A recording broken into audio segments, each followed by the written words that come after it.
And so we felt pretty good.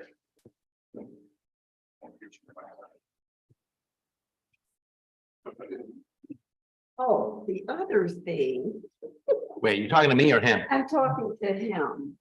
I was told that the presentation from last council meeting was not televised, so to speak, so. At the beginning of the meeting? No, just there was What they put on the screen. that they put up on the screen wasn't what we saw. Yeah, that's, I gotta teach Joe how to do that. Okay, because I said it should be there. Yeah, because it's sharing it with them. Right, just It doesn't share. get shared through Zoom. It wasn't shared. Yeah, we run into trouble with that every once in a while. We'll try to do that, so. Okay. So I delivered the message. So Scott, who's our IT guy? Me still. No, speaking of you, Oh, are you with the email thing? Yeah, I emailed them. I have not heard back. I'll try to remember Monday. because I get everybody's replies. I just don't get the initials. Yeah. So I didn't get Haley's memo until someone replied to it. That's just weird. I sent it to him last week and I thought it was fixed because I'll call him again. Well, the beta testers have everybody send me an email because I can show you what. And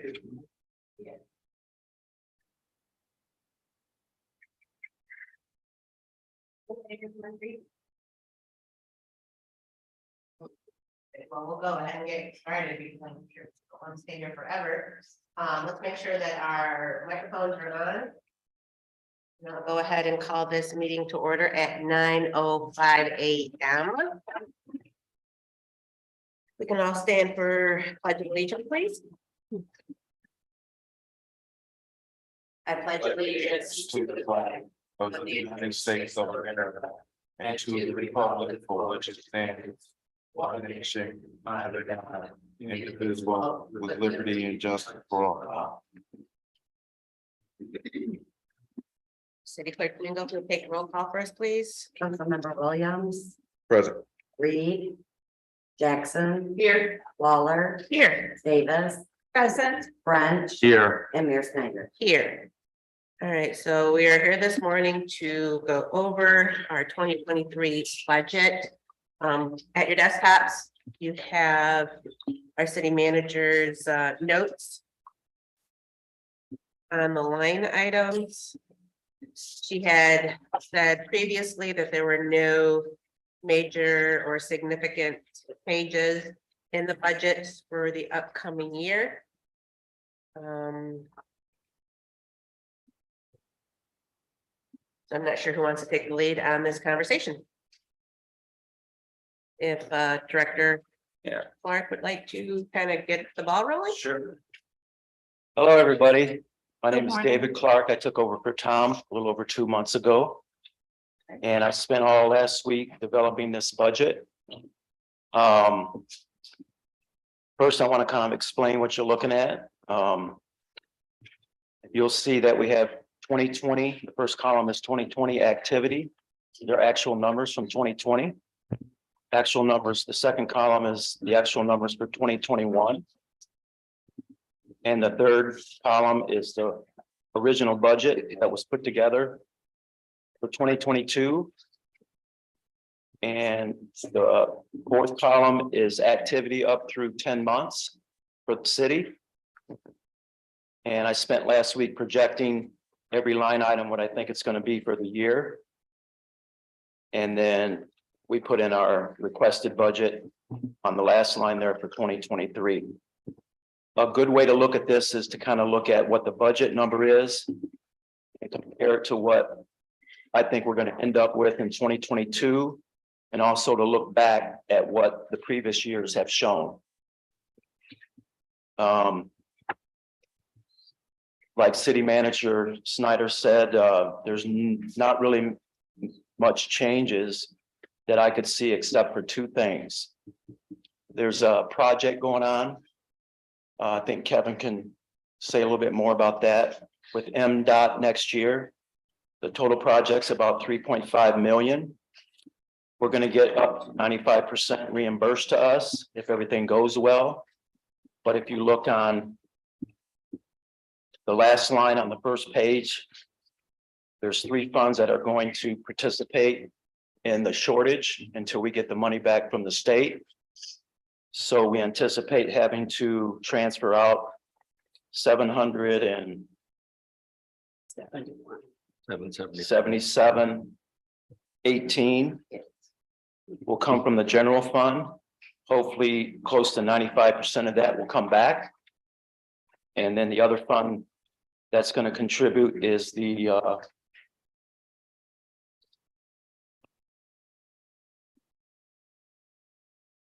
water fund's going to have to put up $264,840.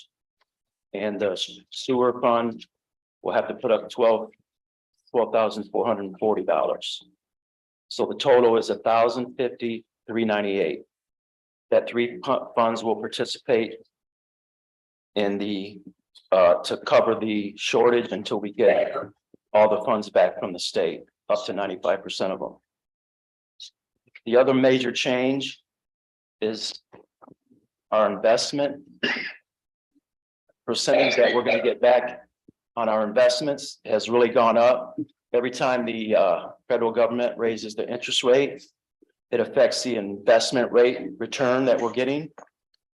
And we have close to $8 million invested with Michigan Class. And the last time I looked, it was earning 3.7%. So if you take that 8,000 times it by, say, 3.5%, that's over $300,000 just in interest. And that's a lot better than what we've been getting in the past. Last year at this time, you were only getting about 0.67%, but now we're getting close to 3.7%. I can get into CDs right now, 9 months of these, 5%. In the past, it was paying a little under 1%. So we're really going to have a lot of extra revenue coming in from our investments because they're doing so much better now. Those are really the only 2 changes, major changes that I see compared to the previous year or years.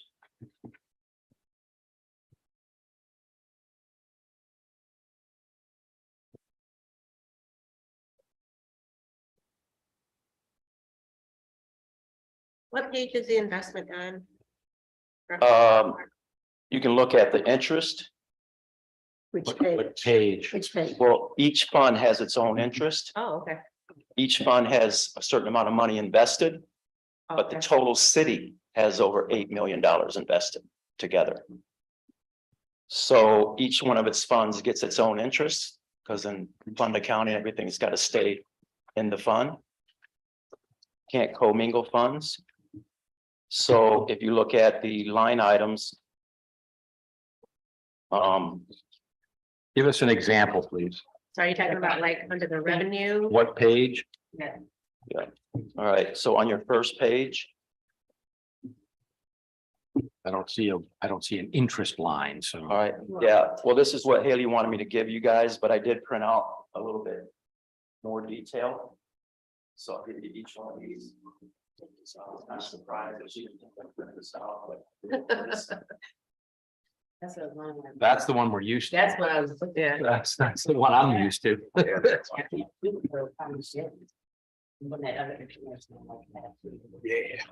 So this will kind of grid out the different line items that they are total. Thank you.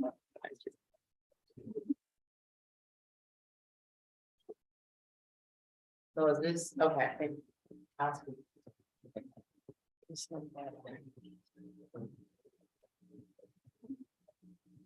So if you look at each one of those funds, they go in order. They start with 101 and go all the way up to the end. There it is. 665, account number 665. Got it. 65. Yeah. Interest. So you can look at what I anticipate. On the first page, That's. just go down to 665, Like in the third. 10100. No. Yeah, Oh, okay, got you. So you can see what we've earned in the past and what I anticipate we're going to earn in 2023. dang. which I anticipate is going to be over $300,000 in return on our investments. And that doesn't count the pension plan or anything like that. Just funds. See, the other one's Andy. That's just one word. How much did we gain over the course of last year? You can see in the actual numbers. we- Column 2 is our actual numbers from 2021. And what I anticipate it's going to be at the end of 2022 is the second to last column. Gotcha. So we're jumping from 6,172 to 30,500, if I'm reading that correctly. Yeah, is this the first page you're looking at? Yeah. Yes. Mhm. So that's a revenue Yep, And proposing, we're gonna get 60, next year. Right. yep. so that's good. What, The general fund has a little over $2 million invested as part of that 8,000. And I will hold off transferring that 771 until the last minute. And that way it can earn interest. I'm trying to keep as much money into the investment Michigan class setup that we have. Because the interest rates are so high. So I'm constantly looking at what our cash balance is compared to what we send out in checks and ACHs and such, and trying to make sure that I keep any idle money invested.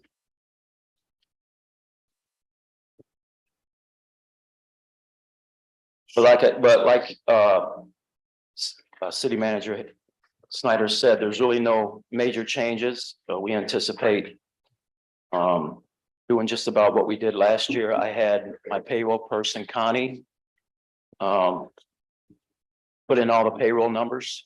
We are still trying to find a few extra people. So I'm sure that this won't be the final number. This is just a starting point, and we'll tweak it a little bit before we actually give it to the council on 12/5. So this is just like a starting point. Mayor? Yes. Yeah, sure. I'm sorry, I didn't see your hand raised. With the projections, are there proposals or ideas what the money may be used for? Or do you have pet projects or a vision or goals that you Um, accomplish? I really don't have anything extra to, show you on that. I mean, the appropriations are what we normally spend on. I think if any of the department heads have something to say about their department, if there's something special going on.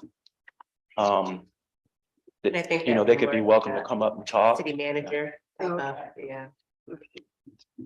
He probably has some grand ideas. Yeah, I just wondered what some of those ideas were. Yeah. And the last one is Maple Grove. Mhm. And I noticed that there is no significant change. I just wondered if the change that is being made, does that include a rental increase or something like that, or just overall costs? I'm not really sure on that, but I could check. No, I know Yeah. it's not. all the Maple Grove rates are set by HUD.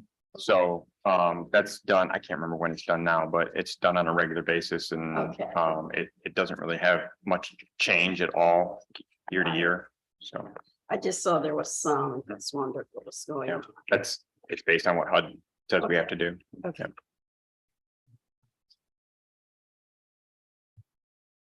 If anybody has questions, let me know, because I'm reading, so I'm not necessarily paying attention to hands. So when you talk about projects this year, there are very few projects that are big projects that are going on. So the two main projects that were budgeted for this year, or three, I should say, they're starting. Well, Kevin, why don't you speak to that since it's your budget?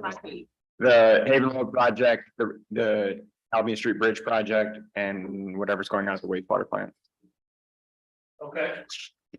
So, Albion Street Bridge project set to start March of 23. That's one of the big MDOT projects that David was referring to on the investment and return. River Street / Haven Road, that's gonna get, I think it's gonna become a full restructure from the city limits to Michigan, or sorry, South Superior Street. Plus the bridge deck will get resurfaced. That's another major project in addition with MDOT. In that number David was referring to about the. Yeah, I think 95% will be reimbursed. That's correct, David? Yeah, Okay, we're guaranteed 80%, but we won't know if we get the whole amount until the project's done. And if we're over, then we get a little bit more. If we're under, there's a 20% contingency that the state is going to allow us. So if everything goes well, we should get up to 95% of it back. the bid for that project was let, 4th of November. The company that was awarded the bid came in $281,000 under the original budget of that project. That was good news. Our engineers with Whiteman are gonna work close with that company to make sure things are done properly to go, things like that. The wastewater upgrades, 2 bonds. Yep. Totaling $16,850,000. When those bonds are let, and I believe that's gonna begin in 23 also. We do have a few things to do with requirements in USDA to get our proper information filed. Colin's aware of some of that. Anyhow, that project's to this point is moving forward and heavily anticipated. I don't know a whole lot more. Please, Colin, add to that. Go ahead, Helen. So, if council recalls, we had, the city manager Snyder and I had brought to council at one point. Originally, the USDA was gonna require us to basically demonstrate to USDA that we had easements for the entire wastewater treatment system, which would have affected about 200 plus parcels within the city. And so we started working on that and it was not looking good. And then in the midst of that, we were advised by USDA that they have since changed their policy. And now we only have to demonstrate that we have either title to or easements for our wastewater treatment plant and our lift stations, which makes it a lot easier, or so we thought. What we found out is some of the lift stations that we're currently operating, and I mentioned this at our last meeting, we did not have easements for. Director O'Brien was able to find one for the Michigan Avenue. Brooks Drive in Michigan. Yeah, Brooks Drive in Michigan. The wastewater treatment plant, that we're not worried about, that one we definitely own. I'm currently working on the Star lift station right now. We've got one easement that we have that has been sent to Star that they tacitly approved. I'm just waiting for them to sign it and send it to us so we can bring it to council. That encompasses basically the path up to the lift station. And then we've started working with consumers because there is a little strip of land between the road and the rest of the road that lifts to the lift station that is actually owned by consumers. So we have to get a completely separate easement from consumers to go across their land to then go onto Star's land to get to our lift station. So those are going to be coming to you, but USDA has significantly narrowed what we have to do. And so we're working on that. The last I talked to the USDA rep, they're looking to hopefully get this going in February of 23. So as soon as we can get those approved, we should be moving forward. We do have one more lift station though that we have to check out, but we're going to be working with the Register of Deeds to go back in time to see if the city ever got an easement for that property. I don't know why they didn't. They should have. It may be there, but finding the records is slow going. But we'll be back with the easements that we have secured so we can get that project moving forward. The final lift station Colin's referring to is in Krieger Park. It's It's the lift station right there next to the just past the Park Department office. Speaking briefly with Cullen after council meeting on Monday, I'll get with the county records and see what we can come up with for that, but it's city-owned property, so I'm not sure. Not sure what records they'll have. We'll see. And that may make it very, very easy. I mean, what we're finding more and more is that property's been changing hands and for whatever reason, the city doesn't have, and a lot of this stuff happened years and years and years ago before anybody who's currently with the city, was here, but we're finding that some of that documentation either didn't get recorded or isn't still here. And so to be able to demonstrate to USDA, oh yes, this is ours, it's just a matter of cleaning up the paperwork from years ago, but we're working on it. Councilman French, you have a question?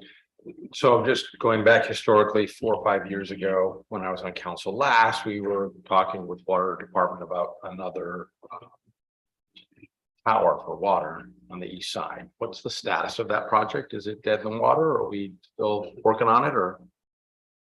Like that pun? He's so coy. We Pun recently intended. applied for a water grant. This became available recently. Received a phone call from Eagle referring us to this grant to go ahead and apply. Originally, we applied for this grant to replace lead services. That seemed like this grant also got expanded to include the water tower that was originally planned. I think total grant, if this comes to fruition, will be close to $16 million also. That's replacing 2,249 possible lead service lines throughout the city. And adding the water tower, I believe, is part of that, as I discussed it with our engineer. Thank you. So cross the fingers on that. It's guys. awesome. Will replacing those lead pipes take out all the lead pipes that we have? I believe it's take care of everything. Yeah. Yes, sir. Great. Good job. Yeah, and the water tower, as I understand it, currently our water tower is a 500,000 gallon water tower. The city uses something like 1.2 or 3 million gallons a day. And so the recommended is that we have in storage enough water for a day's usage. So the new water tower would be a 1 million gallon tank. So we'd have 1.5 million gallons of water on hand.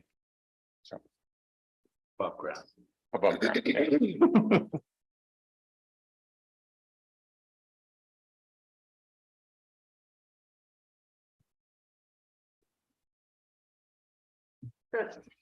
Director Clark, can you state one more time? I can find it. Hold on. No, I got it. Okay.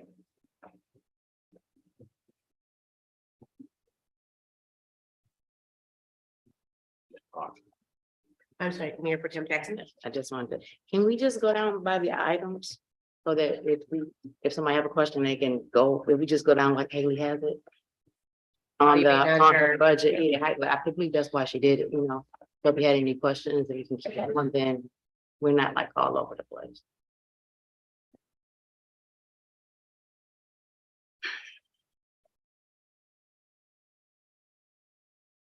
So do you want to go like cemetery, code enforcement? Yeah, like where there are changes, we can, if there's nothing significant, which is how she did Kind it. of just going through the ones that she said did have some changes. Mm-hmm. Okay. So we're looking at human resources first. However you want to start on it, yes, thank you. 101's Yeah, got an increase. Did we go over 101 yet? No. Beginning, so let's start at the beginning then and continue to go down so that we just touch everything, so. People can get their answers, their questions answered if they have any. So we started on the general, kind of Mhm. touched upon that a bit. Yes, Was there any other questions that anybody had in regards to the general budget? I do. Yeah. go ahead. Okay, so. Let's see.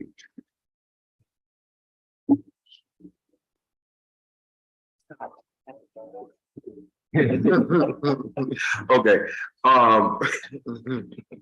so outside of our expenditures, the expenditures that we're planning on having next year, how much do you think will be carrying over from the general fund at the end of the year? Is that 4.7? Look at the bottom there. See the negative 1,090,848. 1,090,000. See the Bottom of the the net First page. revenues versus the appropriations. He's going back to that same page. If you look at 2022's budget, we were expecting to be about 184,000 in the negative. Okay, And I anticipate ending 2022 in a positive of 276. It's right next to the right of that number. what line is that? I'm lost on that. I see it's 1 page. Are you looking at the Yeah, the that's big or the little? little page. The little one. The Yeah, little, or you got the little, the one that's in our packet? Okay, I'm small. So if you go down there towards the bottom, it's between the double lines. Okay, So, or right after the double lines, let's say. So our original budget was 184,000 and some change negative, meaning revenues didn't cover our expenses. right. I anticipate ending up at 276,000 positive. That's what I project based on what's been done through 10 months. So we're a little better off there than we thought we were going to be. And, or excuse me, Oh, you're going the opposite yeah, way. yeah, I'm sorry. We thought we were gonna be 236 to the. So good, we're- not. I anticipate us being 110,000 negative Okay. for the I'm with projected number. I apologize for that. I was on the wrong column. No problem. And for the 2023 requested budget, we're going to be over 1,090,000. But remember, 771,000 of that is something that's new to help out that big project we got with MDOT. So if you take that away, we're what, maybe That's still not good. yes, about 300,000 negative.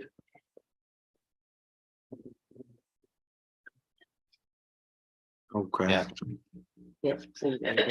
So yeah, so this is not a trend that I'm excited about, because one of the things that when I was on my time before, the idea was to have 15 or better % in our fund balance.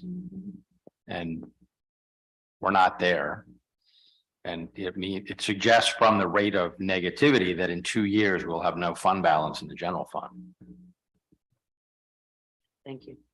So, yeah, so we're not getting reimbursed any of that 771. No, we anticipate getting reimbursed 95% of it. Okay, so, Yeah, so then that negative number is misleading in that but it's still negative. It's still negative by 300,000. Right.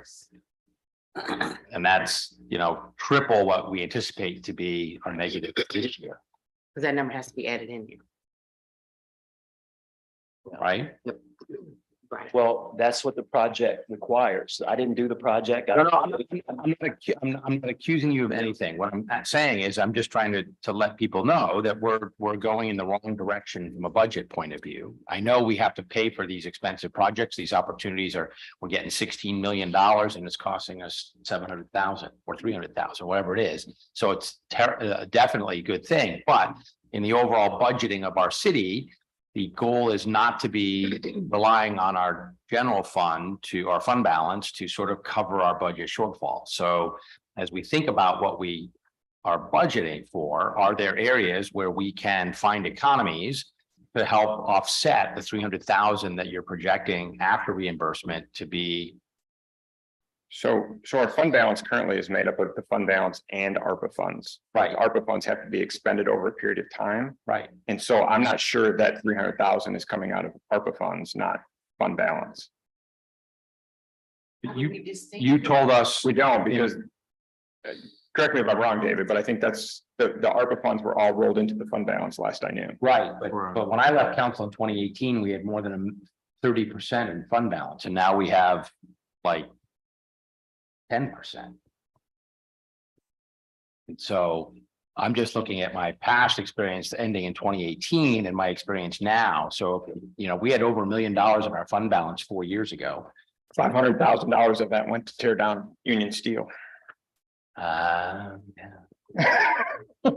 Fair point. I forgot. Yeah, okay. I get Andy, it. what'd you say the balance was then? Well, it was over $1 million in 2018, but if $500,000 went to tear down Union Steel, that explains it. Okay, thank you. We got payments for Union Steel though. You what? We only did like little payments. We didn't do the whole. payment. No, but I believe we've paid those payments Been paid off. Oh, gotcha. and the council approved that use of fund balance to pay that. So Mhm. Cool, thanks. I didn't know that.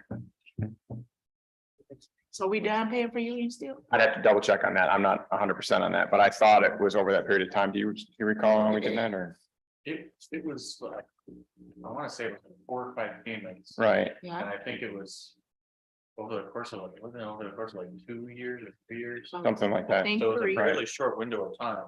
Thank you. It's 3. And I think it's been down for Been down for 3 or 4 3 years. years. Yeah. So, Okay, thank you.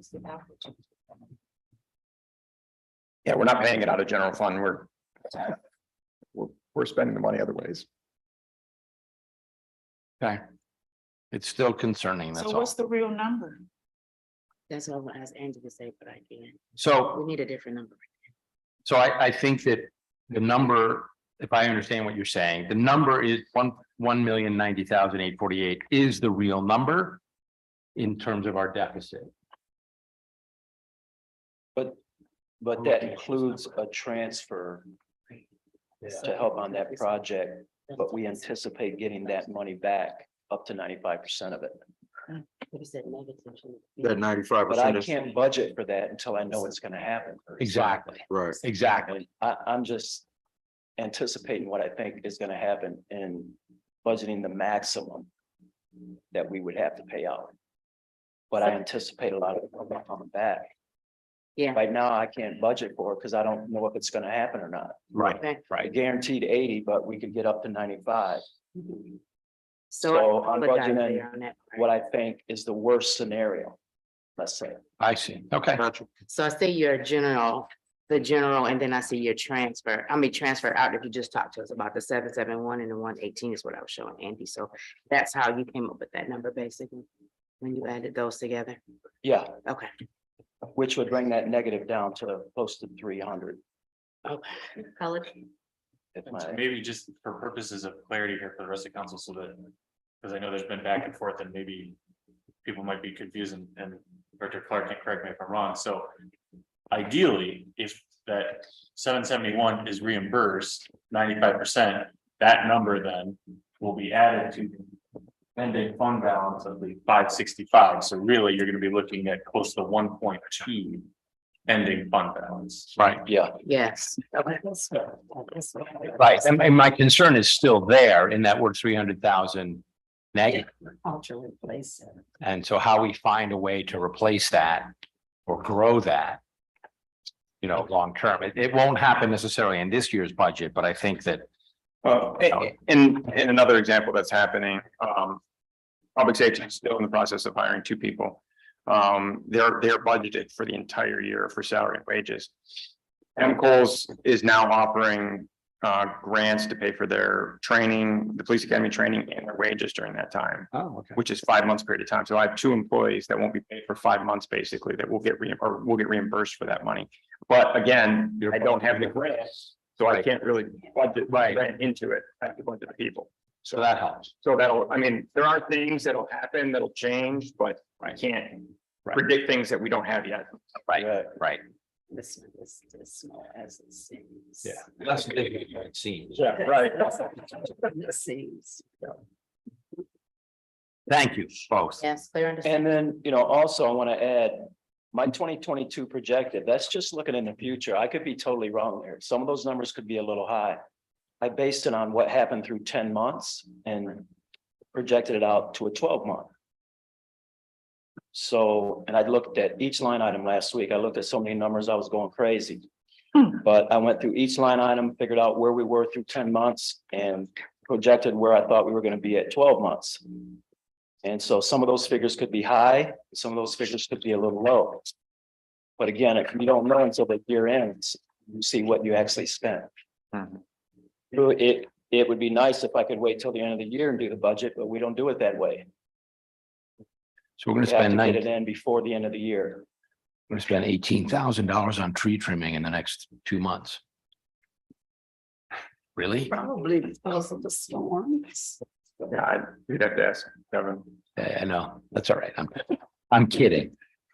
Where's Only there that? was loose up in there. Where's the tree trimming? Budget.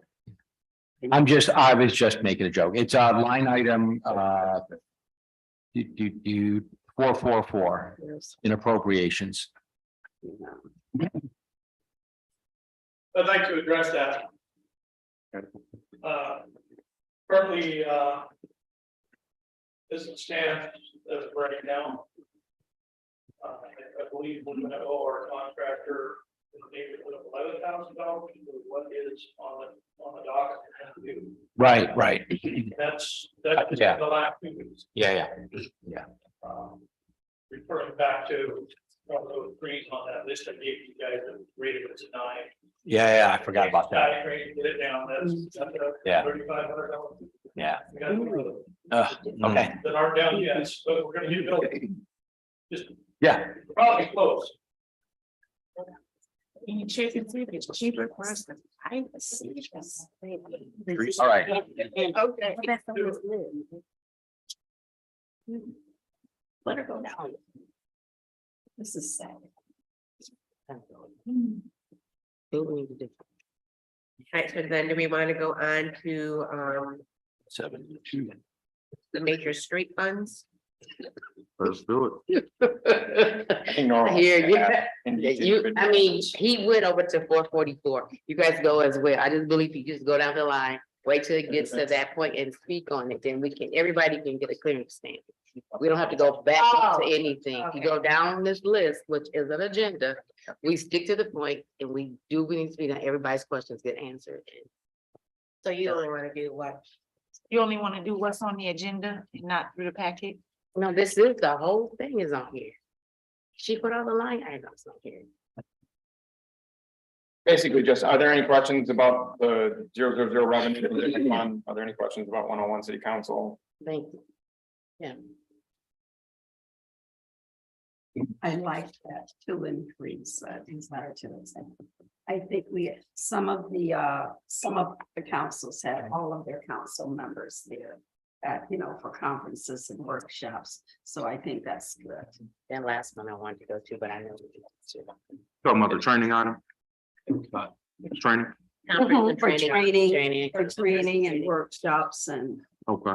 how to make us more effective. There's always room for growth. I'm not saying ineffective, but there's always room for growth. So 172 city managers, I know she's looking to hire an assistant, so let's. Do you have questions on that line item? You're right here. Yep, do we have the budget for that? Yeah, it should be, It was. it should be in the big packet. It should be 101-172. Okay. Let him speak to it. He asked the question, he speak to it. That's it. Trying to help y'all. Yes. She said that she is. So the numbers are here, higher, but maybe somebody need to speak to, I don't know if there's approximately something going on, if not for sure, but The finance guy is here to show that these are what these dollars and cents are for 172, so that gives them some idea that you're trying to hire. And you have put something in the budget to hire these individuals, hopefully at this dollar amount. That's why you need to go through the line.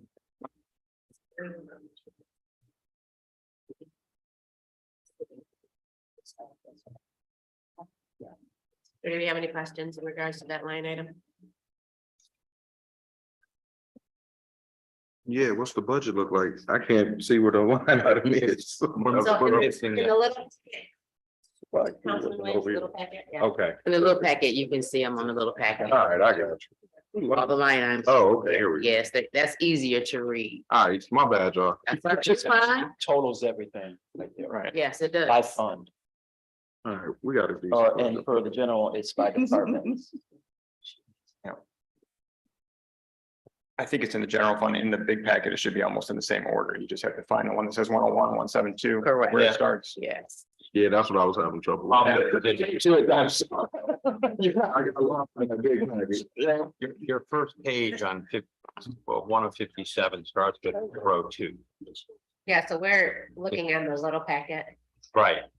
Don't Big really packet read doesn't it have anything. all. And then if you want 172, Department 172, you have to look at the top and it says department, if you look at the big one. And you're on page 4 out of 57, and it says Department 172 at the top of that. All of these have a department head on the top of them on the pages, so you Yep. can follow as well.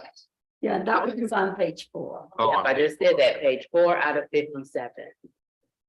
That's how you can see all of what she has underneath there as far as the employees. And that's what I'm saying, we need to follow this way so that they can get clear understanding and questions can be asked today. Mhm.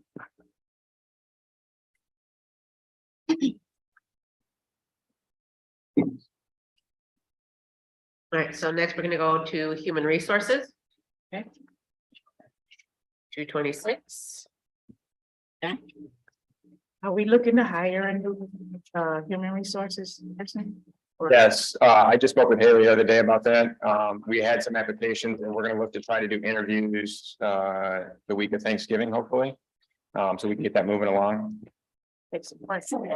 So it won't be combined with the assistant city manager. So from my understanding, talking to Haley, she is more concerned about having a human resources person rather than assistant city manager. So I believe that title, that job now will be human resources, because that's the majority of the work that that person does. Will that person also assist that? I'm sure she'll assist her with other projects and things when they have time, but the majority of the time of that position was taken up with human resources issues. So I think that's what she's really looking for, is somebody with that background.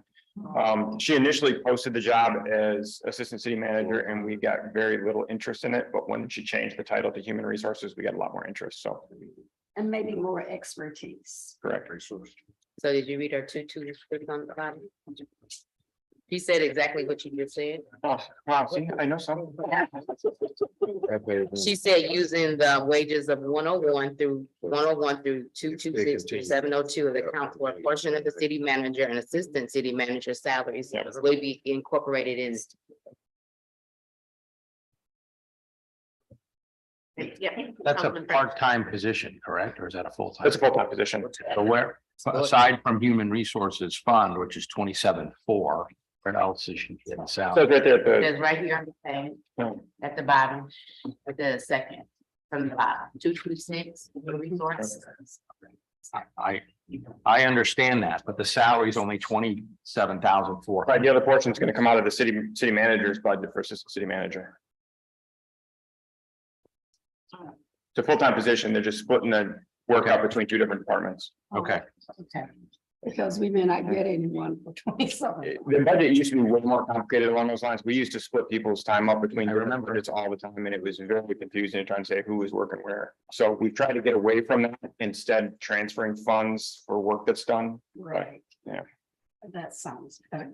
Yeah, you probably wouldn't get anyone. We used to be, we used to have like multiple pages of I remember. who worked where, when. It was very complicated to look at.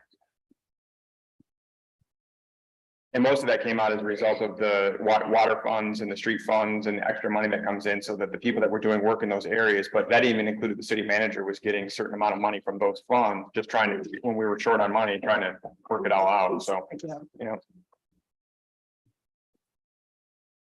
Line item 260, finance department. This is like. Item 260.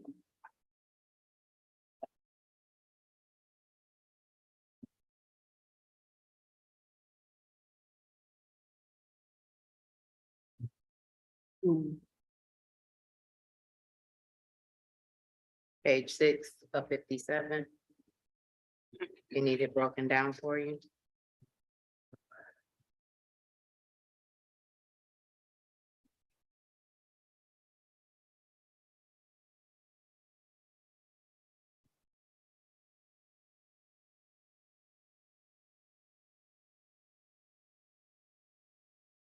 It's a great price for windows.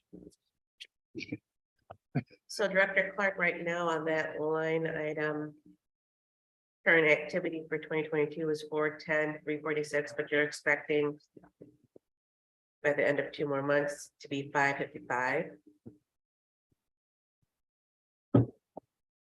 With your Miss Mayor. Line item 260. Yeah. Finance department.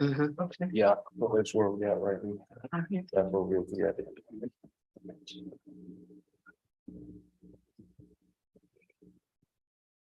Yes, ma'am.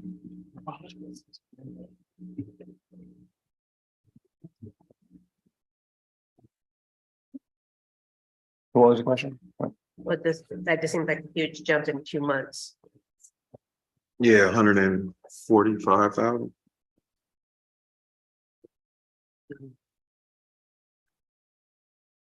I think some of it has to do with Eric, who does our income tax. He hasn't been billed for like 4 or 5 months for innovative systems. And so we had to call them and get the invoices.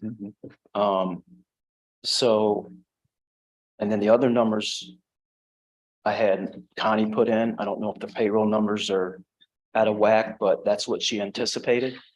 Every year we get raises a little bit. I think it's 3-4%. And I think she's also making sure that she puts an amount in for Nicole, who we just lost for next year. But that's what I projected out based on what happened. And some of the information doesn't actually go up to 10/31 because again, we don't get a lot of stuff in for October until the middle of November. So some of the stuff is actually for 9 months. The way I figured that out is I looked at the total activity and decided, hey, is this for 9 or 10 months? So if it was for 9 months, I added an extra 3 months. If it was for 10 months, I added an extra 2 months. But all the payroll figures were put in by Connie. She knows more about the payroll than I do. What everybody makes, what they're gonna be making next year. So that's what I came up with. And again, it's just a projection. No one knows what it's gonna be at the end of the year. You just don't know that, but you look at your prior history and you calculate it out through 12 months. Some of these numbers could be a little bit high and some could be a little bit low. But again, we normally don't know what's happened through the end of October until almost the 1st of December, because everything comes in November that relates to October. But I had to get this ready the first week of November. So that's why I went through each line item and decided, is this 8 months? Is it 9 months? Is it 10 months that's in there? And I projected it out. Councilman French. Yeah, so if you look at what's being requested, it looks like the only increase there is largely salary. And you talked about raises, so I think that's a pretty fair going from 560 to 597. I mean, that's 3%, right? So Yeah. that's, you know, that's the salary increase. So I think from a budget point of view, that you trim that as best as you could. So I'm good with that number. No, and I was just concerned about the number from, Yeah, yeah, the leap is, yeah, for what Yeah. I thought was only too much. yeah. They didn't get an increase during the past couple of years, so. No, they did. I mean, they went from 500 to 560. to 4. Yeah, 484 to 500. So they're going up every year, but it's largely, if you look at the salaries and wages, you can see that sort of tracks finance. It's just Mhm. salaries, benefits, and things like that. So, Yeah. yeah. Any other questions on that line item? 265, the municipal building. The manager said that replacement windows are the reason for the increase.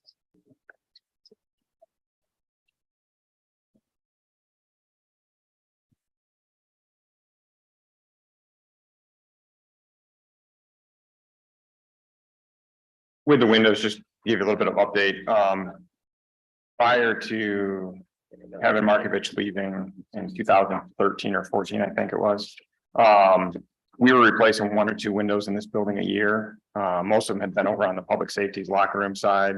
And so we've suggested that same thing, that while we can't replace them all at one time, that we start looking at replacing 1 or 2 a year. I think that's where that's coming from. So.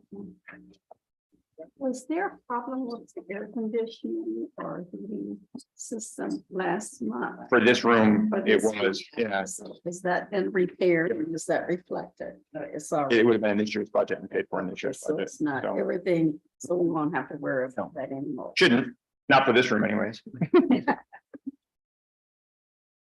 I mean, that's one of the big concerns, and I know we had an engineering study done on the building, and I have not heard the results of that yet, or if there are any results. That was one of the big concerns. We have some serious plumbing issues in this building.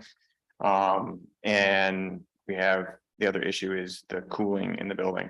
The heat for the wintertime, we put a new boiler in probably 5 or 6 years ago. And so that's working fine. But we currently cool the building in the summertime mostly through window air conditioners, which is not efficient at all when you consider the number of air conditioners running at any given time in this building. So, but trying to figure out a way to cool this building is also difficult because it's cement. And trying to run ductwork and everything else through the building is almost impossible. So, Is solar considered at all? I think it would be a great consideration. One of my ideas on that has always been to put carports in over in the parking lot across the street, cover up our patrol cars and everything else, because it's a pain to go clean all the snow and ice off of them, and use them as solar, you know. The But solar stations above them, yeah, so, That needs. That would be a good idea. yeah. That would be a good idea. yeah. We have to fix our city rules. Oh, about the president. All right, do you have any other in regards to municipal building? All right. Cemetery line item 276.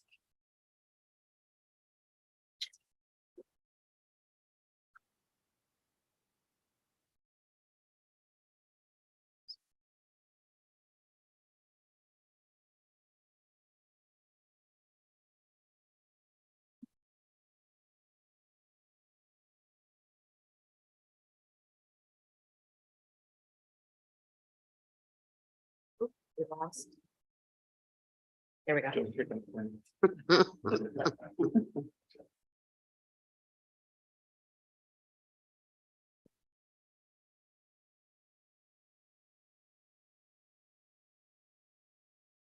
Do you have any questions in regards to the cemetery line item? Are we full staffed at the cemetery? Does anybody know? What did you say? Are we full- Director. full staffed at the cemetery? We full staff? Yes. Okay. Then look at this. Any other questions? Public safety. Item 345.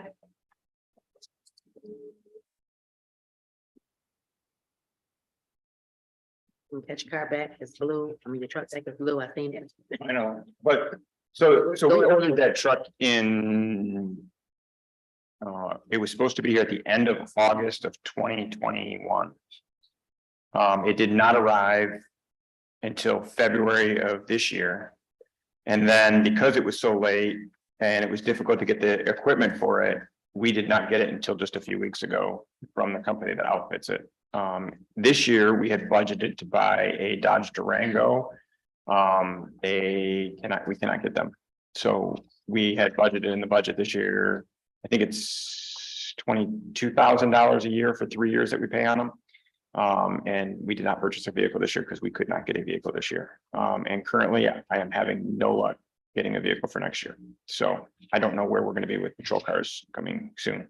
But currently, most of our cars have between 50 and 100,000 miles on them. The MML, our insurance, states that we cannot use them for patrol purposes after 120,000 miles. Just for safety purposes. And so we've got a couple cars that are getting close to that number. And I'm getting concerned when it takes me a year to get a car in service that I can't even get one. So I'm just not sure what we're doing with cars currently. Is it because you getting it from Ford? Ford, Dodge, it doesn't matter. Nobody can get them. I know I there got a was one or CRV in two today. that you're not getting anything Huh? from, but there I was. got a CRV in 10 days. Right. Well, the issue is they can't get civilian cars. And so they're not interested in making police cars that they make no money off of because of the discounts that we get on them. So. Yeah. But we'll see. Any questions in regards to the public safety line item? This year's budget was a little different. I believe we've sent 7 people through the police academy this year. I could explain that complicated mess if you'd like to, but I'm still trying to hire 2. And so there's a lot of jumping around with, our equipment budget is way high, but it was buying new equipment for all these people. Now, most of that money was all refunded through grants that we got. We had a $170,000 grant from the state for paying for the police academy, plus all their new equipment, which was nice because some of that we've lost and we weren't out the money. So for next year, as I stated earlier, MCO's not has grants that's going to pay for wages and salaries and the police academy for any new hires that we get. So when we get that money, it'll be reduced off of whatever we have budgeted for next year. So, or it'll cover that, I should say. And that's if I can get them into a police academy. Currently, I have 1 spot guaranteed at the Lansing Academy in January. And I may have 2, maybe 3 people that need to go. And I may not be able to get them in. So I don't know what I'm gonna do at that point either, because everybody's sending people to the police academy now. It used to be 2 or 3 people in the police academy were sponsored. Now the entire academy is sponsored. And if you want to sponsor yourself, you cannot get into an academy right now. So. Question, is there a memorandum of understanding for the individuals who go through the academy with So- the city? Yeah, Colin could probably explain this a little better than I can, but so we had a number of understanding that you had to do 36 months with us, or you'd have to pay back that training and the cost that we had into you. Then there was a judge that ruled that that was basically indentured servant, and so you couldn't force somebody to pay it back. Now that has changed, and Colin has worked with me to get that letter so that any new hires that we hire from now on will have to do that. I did just receive a letter of resignation this morning from Chandler Barney, because he was hired by Battle Creek Police Department, and that's where he wanted to go. If you don't know, Chandler, we sent to the police academy in January of this year. He graduated from the police academy and finished his field training on September 17th, and now he's already leaving the department. So we have all that money into him. Now, the good part about that is Chief Blocker I talked to, because I was a little upset when I found out they were even recruiting him, is going to pay me for his police academy training. So we will get that $9,000 back at least. That's good. That's a good collaboration. Yeah, but that's not difficult right now is officers pretty much can go wherever they want to go. And you know, certain people want to be in certain places for whatever reason it is. And he basically used us to get through the police academy and then left to go to where he wanted to be. So We still have competitive wages. our wages are much better now. This is the 3rd year of either 3.5% or 4% raises for the officers. And so it's moved it up and it's much more competitive. And between our benefits, our pension that we have, that is way better than any pension anybody has. I think we have a good chance of attracting people to our community. I think that the biggest detriment that we have is the fact that we're public safety. And so you have to find people that want to do both jobs, which makes it a little more difficult to find those people. Correct. Well, because you have to literally do both jobs, you know, and so it's a lot of extra training that you don't get if you're just a police officer or you're just a firefighter and a lot of extra work. Over there, they are different. They're just police officers, so, Yeah. yeah. Now, I was really shocked to find that Officer Barney was leaving because he was a firefighter before he came to us. And so I thought that was his interest, but he was from Battle Creek, so. So sounds Housing like is different. Officer Barney is a serial problem. I did make him turn back his one bullet, so. At least we're getting money. Are they paying us in loops or something? Raisin Bran? I can put an end to that. No, I'm joking. I'm joking. Okay. It's hour one. I can be a little punchy. Can we stand up and stretch at least? Oh, sure, it's 10:05, just give you a minute to stand and stretch. You're the only one who needs. He's my extra. It is. Bottom, you gotta stand and move around. First week was green, I ain't got it. Because he's drinking coffee and he ate it. Yeah, we was agreeing and doing everything, now you got extra. We'll talk about it later. Stop there. How's that? I'm getting old, man. No. The teachers.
Y'all trying to. So our CEO of our EDC is here because she had some requests as well for the budget. So she has to leave here at 10:30, so I want to be able to give her time to come up and give some explanation to her request. So Virgie, if you want to come up. What account number is that? Can she get up and say it? Virgie, do you have? On the big packet, it's page 25 to 30. That helps. Got it. So on page 25 is Fund 243, that's our brownfield redevelopment. Are you in the big packet? Yeah, or- big I'm on the big packet, yeah, 25. 25 on the big packet.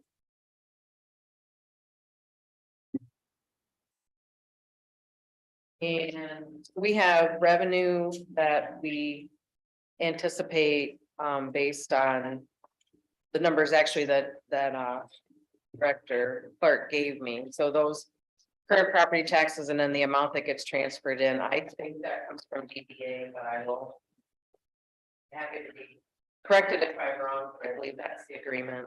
With the brownfield? Mhm. I don't know, maybe Director Clark can help us, this kind of external services, what do we have to do that every year? Because I didn't think I had that in my budget. That's what I was. I'm on page 25.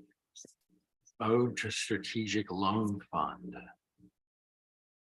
Who? What'd you say, Andy? He was just reading that one. He was reading this one. So this, I thought he said. Yeah, you see where that was last year? yeah, we do it every year. Yeah. This is what we were talking about with Haley Scott. With the payback to the hotel. Oh, yes. There's. I think we have it paid off, but we still have another payment. That has to go somewhere else. Yeah, Okay, I'll need something on that because I did not put that in front of my board. okay. So this isn't matching what the board approved, so I need to go back to them. I remember the conversation, but I hate to speak on it without having. Yeah, so I'll need About exactly what it is. Haley said she had some paperwork that she was gonna look at, Right, but. And that's some stuff that I didn't know about. I thought it was a one-time payment last year, so I didn't budget for it this year, so I'll just need more Yeah. data on that. Yeah, so but we can always adjust that. Like I say, this is just a starting point. And when I get the information from Haley, then I can tweak that. Okay, Okay, but sorry, Bridget, can you go back to the number? Hang on, because I'm sorry, go ahead. Go back to the number, the department number you're at, and that down, please. I'm at fund, I think I'm at fund 243, Mm-hmm. BRA. Okay, And I understand the revenue numbers, what I don't understand is the 204,704 for the budget, So account 802. 802, right? okay, thank you. So I'll need data on that. Yes. Because No problem. I did not put that in front of my board, so I can't do that here yet, so I'll have to hold on that. and I don't know the terminology correctly, but either the brownfield or whatever it was for the hotel there that they were capturing. That was an 8-year thing and this is the 8th year. And so that's ending. There's still other things that go along with that. I don't quite understand, but Right. we're at that point where that's, yeah. And I have people asking when they're gonna get their payouts too, so well, this probably needs some help. So can we recap, Ms. Mayor, what's happening here? Or Ms. Bargy? Yeah, I can't because I wasn't given this number when I wrote the budget and then I sent it over and now it's a different budget. So I'm just saying, hold, Okay, because I wasn't prepared today to address that because I didn't have that number until what? And we can get these questions answered and cleared up before we approve the budget. at the, Okay. but So, so just Yeah, just so in this terms will, of I mean, context. work, but it's not gonna be a problem. Once I get the information, I can get the numbers right. right. I just went off I'm what not- happened last Okay, year. wait a minute, but I see what you're saying, and I'm sorry to look over your shoulder, but I'm not concerned about 22. I'm concerned about the budget for 23. Yeah. So I'll just need some verification of that number so that I can get it back in front of my board, because I already took mine to my board. And they approved it, but this isn't what it looks like, so Right. I just, we need to reconcile. Yeah, and that's a large number to have to reconcile. So that amount that we're looking at, the 204,704, that's a payout, where that's, Right, and I wasn't aware of that, so when I did a balanced budget, I did not have that in it, now I don't have the money for what I need to do, run the So, EDC. Makes sense. Yes, Yeah, so again, you're talking about a brownfield contract. Is that the brownfield that the hotel now sits on, or is there a separate piece of property that's associated with? I think it's the one the hotel sits on. Okay, and that, as I recall, when that hotel went in, we as a city council approved an 8-year Right. payout of whatever 200,000 times 8 is, right? Right. And so, Yep. okay, so that's the BRA 243, again, I'd like more information before I finalize again, so. The next page is page 26. So this is the actual EDC fund. And I didn't bring my copy, so I'm guessing this is what I sent over.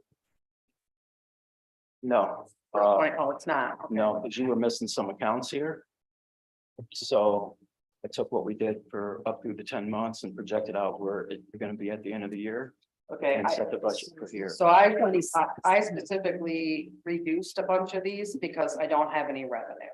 So what I sent over is what I was hoping for, because like that rent, I'm not gonna have it. So this budget isn't That's what I think accurate. all of that. So I'm selling a building, it's confidential, I think. It's not been made public, but Mhm. we are selling that and there Yeah. goes our we're revenue. recorded, Yeah. we're being So, recorded. so- hello, we're selling a building and I don't have any more revenue. So this is not accurate. We're not being recorded, so yours black. Are you not being recorded audibly? Audio? Okay. The check, so this does not represent what I am, the way I would like to lead the EDC this year. So this budget does not reflect that number. And we also, because of that, I have to reduce my staffing. So this does not reflect what the EDC board approved. Okay. So the two of you are gonna get together. Yeah, Evidently, I misunderstood the process. I thought I was supposed to do mine at my board first. And then come here to defend that, but I ended up coming here and this is a different set of numbers. So I probably just misunderstood the process. Well, this isn't the No. final budget approval Yeah, anyway, but I it's don't just the think you first understood day, the so it's no big deal. I think your yeah, like process I is said, always that's sound. started. yes, we still have to. So this is not, so this, none of these really reflect what I believe we're doing. What I will say is we do not have enough funding to really run and manage the EDC the way the expectations would have been. So we will have to go look for grants. I will not be hiring additional staff, and so the amount of work we can accomplish will be very limited.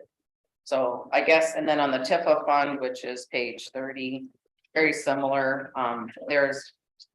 And then I guess what I also need to understand is when we sell that asset, can we pull some of those earnings in to balance the budget?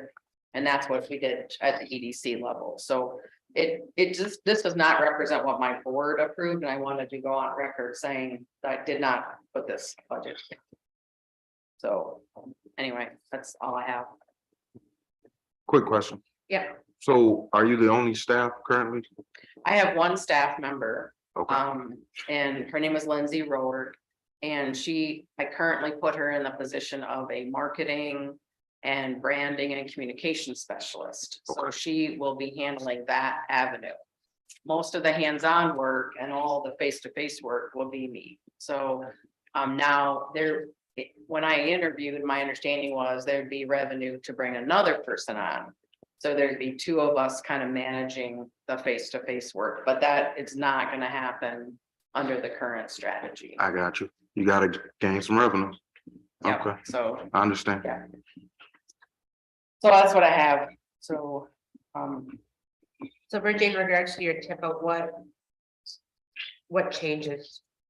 so Tifa, this 144 in salary is not the right number, again, because I'm not hiring anybody in that role, so I had a budget that I sent over for review, and I have the budget that my board approved. I can resubmit that and then we can negotiate where we end up, but it's not this high because there's not enough money here, so. And I mean, I guess we really need to understand. I just can't, I'm not gonna run the funds into a negative this year, my first year. I kind of don't think that anybody's not gonna smart. like that. I've been in, not my first rodeo. No, it's right. That's not Smart. smart. All right, okay. Okay, Do we have any questions for Virgie before she has to leave? Thank you so much, Ms. Mary. Thank you for your patience. thank you, Yes. thank And you, we'll thank get you. together. Good luck, Thank yeah. you, Ms. Mary. I'll Bringing her up. move it. Oh, On me Monday, but. all right. Back to 371. Okay. So building and planning, line item 422, so we're gonna go back to the small budget. That was in the original packet. Okay. What was the number? What's not, 422. Planning and zoning. I think the only significant change is that we want to be able to hire an assistant for Director Arnold. I'm sure he'd be very appreciative of that. Did he get one? Got a lot on his plate. What'd you Again, say? I or- missed that. 22. What'd you say? I missed that. Item 422, the change reflection is going to be for a new assistant. can we bring up Director Arnold? So he can probably speak to what the role of the assistant will be and how that will help him. Ian, Lauren, George. Good morning, everybody. Page I want to go to that number, please. at the top in the big packet. We're at four point two one. Yeah, on this one. Page 10. Sorry, Ian, we're trying to get it. That's all right. No, absolutely. Let us get there. We got a lot of pages to flip. Doesn't help me to start before you guys are ready, so. That's your life. 422, 442? 422. 422 on page 10 of 57 of the big packet. I gave my package to Ms. Burgess, so bear with me. Okay, we ready. Okay, All right, so maybe the easiest way to explain it is if the budget existed, there's 4 or 5 positions I could hire for right now in terms of the work that needs to be done, at least in my view, through the Department of Planning and Building. The first and easiest of those 2 is an administrative assistant. In terms of organization of files, when I started here, I had about 6 days of overlap with the former director. And that was just simply not enough time to explain his filing system, and then actually everything got kind of moved out of the way. So this administrative assistant is going to free up a lot of my time, which right now is spent responding to emails, responding to phone calls, so that I can put more work into projects that actually help us move somewhere, whether that's getting it to where we can have people apply for building permits online and zoning permits online, which would really streamline our process. Or working on community development block grant projects through the state and with local business owners and developers. There's a lot of what I'm doing every day that frankly, you don't want to be paying someone my wage to be doing. So this is how we're managing that. There is more work than can be accomplished in a week in my department. And this is really going to help close that gap. And when we have the possibility of rental certification coming up, and another big year in terms of state projects that we're working with local partners on. Yeah, this is help that is really going to help. so basically any type of growth we have in the community, it's got to go through Ian's department. It's a one-man army. So he definitely needs help. My main goal is that this is someone who's going to help just staff the office a little bit. If I have to go out and, check on projects, meet with developers, I usually come back and the phrase I hear the most is, "You're a hard man to get a hold of." So I'd like to help that be less true. So having someone just to be at the office the whole time so that I'm free to do work that takes me to do it, not just taking messages. So, So that's where the 40,000 jump come in at. yep, our administrative assistant position starts at its first step at 38,000. So I'd be happy to, I mean, frankly, there's no shortage of projects that I'm going to have this position do. I believe it. I think number one for me right now is a little bit getting our filing system in order. Whenever we get FOIA requests, I'm the person in planning and building to complete those requests. And so it's a fair amount of just scanning files that aren't digital right now. So that will help me give a little bit faster response time to Jill, which helps her with all of her many duties, because FOIA requests are important, but they're very time consuming. Yeah, I'm excited. And the city as a whole is trying to get back to where we have these assistants in different departments. In 2000, I can just go public safety in general, but I know this affected all the departments. But in 2007, we eliminated the clerk's position in public safety, the records clerk position.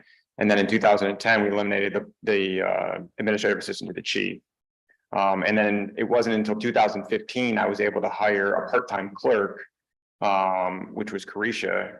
And then just last year, we made her the administrative assistant to the chief of public safety. So she's now an administrative assistant. So we have that position back. She still does the work of the clerk, but she does a lot of other stuff as well. We also made Bonnie the administrative assistant to public services, which hasn't had that position for quite a while as well. And so we're getting back to where we have the staff to help us get the work done that we were doing on our own. And I can tell you the first 3 years as chief, when I didn't have a records clerk or an administrative assistant, I mean, I'm taking in all the FOIA requests and redacting reports and all that kind of work that she was doing. At this point, with the work I have, I don't know how I got that done. But so it's really important that we get these positions back in for the directors to actually have some assistance with the other work that gets done, so we can move forward with projects. Yeah, couldn't have put it better. That is something that is, it's not a flashy position. It's not indicative of, great new things that this specific person is going to be able to do, but the amount of capacity that it brings. In addition, just the other side is the level of customer service that it will allow us to kind of reclaim here. People will be able to get a hold of anyone at City Hall more regularly with these positions filled. Yeah. So I'm very thankful that this was in the budget this year. And a lot of that had to do with the housing market crash and then the value of housing going down. And then so we lost all that tax money. We were at 23 officers, I think, in about 2005. And then by 2012, we were down to 18 officers. We're back up to 19 officers at this point. And like I said, now we have an administrative assistant as well for public safety. That's pretty much across the board for all departments. Everybody was basically cut at the same time with the same amount. So. Any other questions for Director Arnold? I got a question. Yep. Go ahead. Just something that I noticed, and it's probably for Director Clark. The requested budget for the hospitalization insurance, 422-716. It's like 35,000. Yeah. So I don't know the answer to that, but I think it was Connie, she put that number in there. I can answer that just a little bit. But our Blue Cross and Blue Shield insurance that we have for the city, there was a $100,000 increase. I think it was $100,000 increase. Is that right? Yes. There was a $100,000 increase this year for health insurance for the city's costs.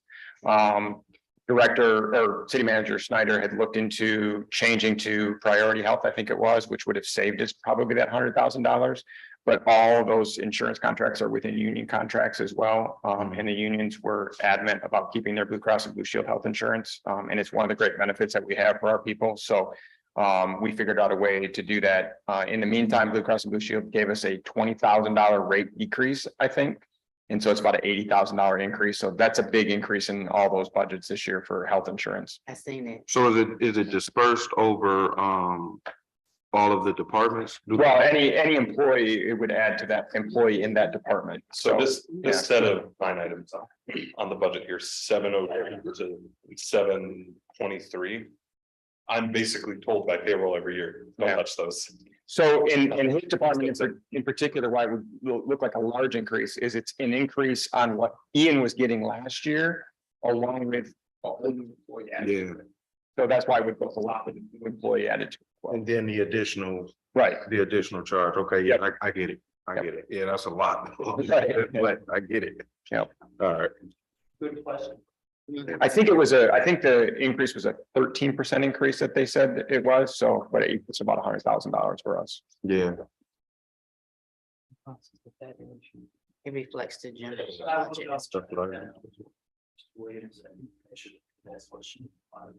Okay, and like I said, I just wanted further understanding as to, why it was such a jump, but Yeah. like I said, it makes a lot of sense to me. Yeah. Okay, Any other questions for Director Arnold? hiring timeframe. As soon as possible. I think we have the position to draft it up, or if there is an official one with the city manager's office, I've got a draft of it. I'd like to have that, whatever the first working day of 2023 is, posted online. It's a full-time position, correct? Yeah. So this position would fall into the Albion Clerical Alliance union. And I believe through their union contract, any member of that union would have a right to bid for that position prior to it going out as a public bid. And so we have to give them 5 days or something like that to bid for it if they so choose it. And if nobody does, then we can post it publicly. So what departments fall under that? The clerical staff in finance, the administrative assistant to the chief, the administrative assistant to public services, Okay, so everybody in the building. basically, all the hourly staff in the building. Gotcha. All right, perfect. I'd love to have interviews scheduled and conducted before the end of January. Now, do you do the hiring process or is that? Ultimately, it's all through the city manager's office, but I would imagine they'll ask me to sit in on the interview. And it could take a minute only because let's give an example of like, one of the people in the finance office bid for that and they get that job, then we have to look at the finance office the same way. And if somebody from another department bids for that one, then we might get to a point, it might be like 3 or 4 weeks before we could actually post the job that's actually open. So I got I it. don't expect that, but that could happen. No, I definitely understand the process. Okay, thank you. Have you been able to reach out in college at all for the general work or maybe to connect with the Ford Institute? Yeah. Or a graduate, a senior or a junior. So within the School of Public Purpose, which is at the Leamington Center here, that has a few different programs, the Ford Center being one of them. I had an intern through the Ford Center. I think we just had him for the calendar year there. And then the internship requirement is usually something that gives them credit towards their degree, and it's not something that they would typically double dip into. When we host an intern from the Ford Institute, they pay the wages for that intern. So it's a really great program that students paid, we're getting assistance.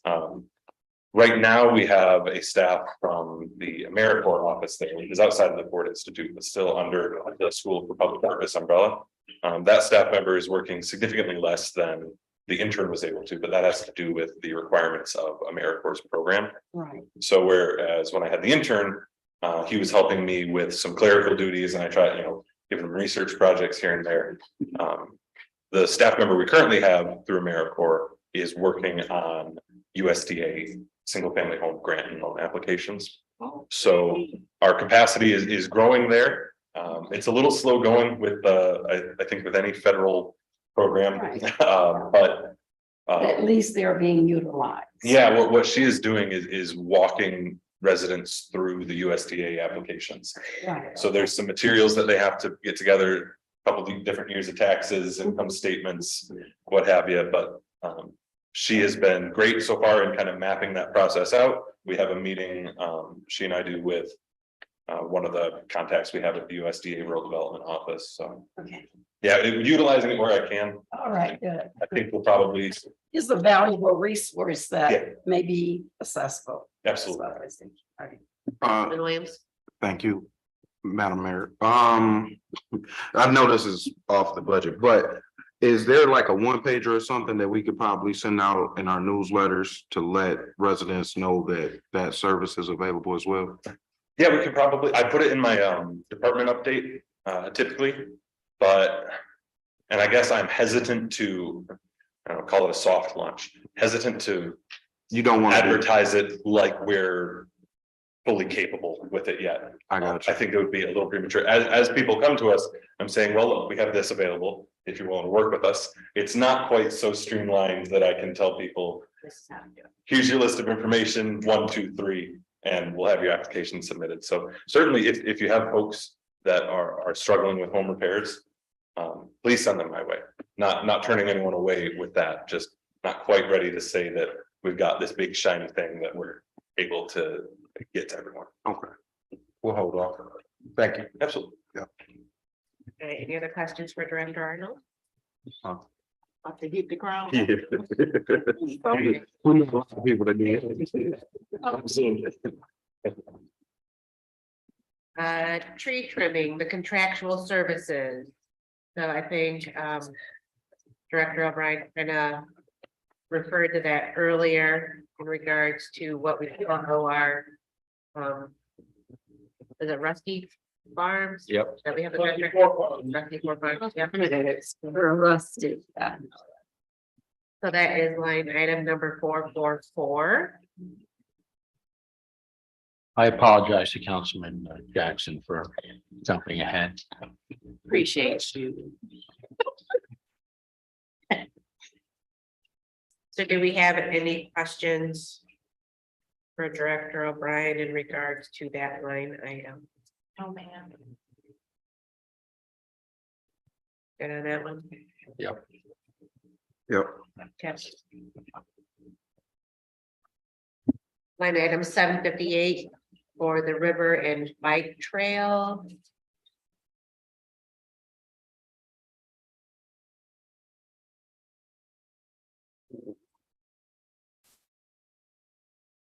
Cool. Save $95,000. That's good. Do you have any questions in regards to the other item? Give me 1 second, Mayor. I'm sorry, give me 1 second. Oh, that long. Keep down over there. Yeah.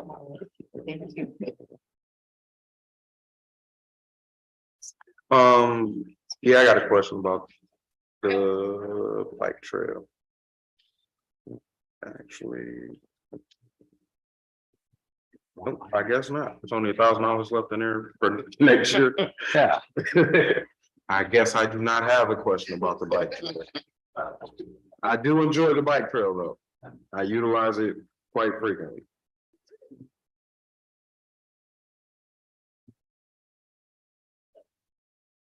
I'm good on the bike trail. Okay. 775, the parks.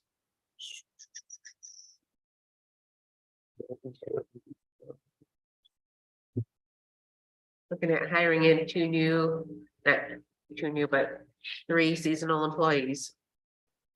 Oh, That's nice. that's. And we've had some difficulty hiring seasonal employees, just like we're having difficulty hiring any other positions. So trying to find people that want to work on a short-term basis is difficult, I was but gonna say less. Yeah. So what is the, far as being able to utilize some of the youth? What are? I have to say teenagers. right, we've discussed that and well, one is getting them to Oh, want they to, have to be over 16. one of them that actually want to work. And then did we ever check into liability issues with having people under 18 operating machinery? They can't. They can't, Not operate machinery, No, I wouldn't have to do that. yeah. which would include chainsaw. Yeah. Okay. Maybe college students. Have you used college students for, The college students is the seasonal is summer and most of them don't stay here in the summertime, so, I mean, the ones that are, right. maybe the ones that are But here. there are some that. The fellows probably. Around this area. And maybe advertising other places as well. Mhm. Right. Because there are several people around the area, Marshall, Jackson, Right. Mhm. Where is the additional head count? Cause if the budget for this year was 94, and the budget for next year is 97. Is it not reflected? I'm not aware that, I was not aware that we're gonna hire seasonal employees. But I can check with Connie and see if we need to adjust that number. You see the numbers. I don't have that. We're going from 85 to 97. That sounds like seasonal work, right? Bottom of 12. 12. But aren't we paying, the projected for this year is 94, so that's what we're paying this year at the end of the year, right? That's the projected. That's not guaranteed. We've only paid 72 at the moment, so. I got you. Yeah, so really we could be in line and then it'll line up. Yeah. All right, no problem. That makes sense. Thanks, Andy.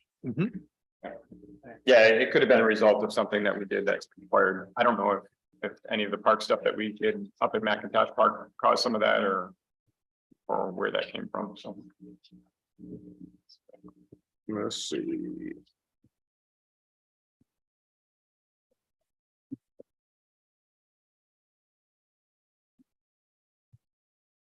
So are we good with the parks line item? I got another question. Okay. Okay, let me see. Nope, that's 778. So no, I don't. Sorry, Mayor. Get that big packet out now. Yeah, I'm trying to make it through. Packet out now. Struggling with this big packet. We got a hand, Mr. Yeah. On Councilwoman. Highland Park, 778. That 220 assumes all grant money for the new pavilion is carried forward to cover the cost of the project in 2020. We didn't have to pay for that, so what? Well, the money still comes into the budget and then goes out of our budget. I mean, Oh, it's not that it's just paid for outside the city. The city still gets the money and then it reflects in the budget that it was paid. Is you talking about that 4,400? I'm assuming she said You talking about the 2020 line? And 778. yeah, Yeah, I got you.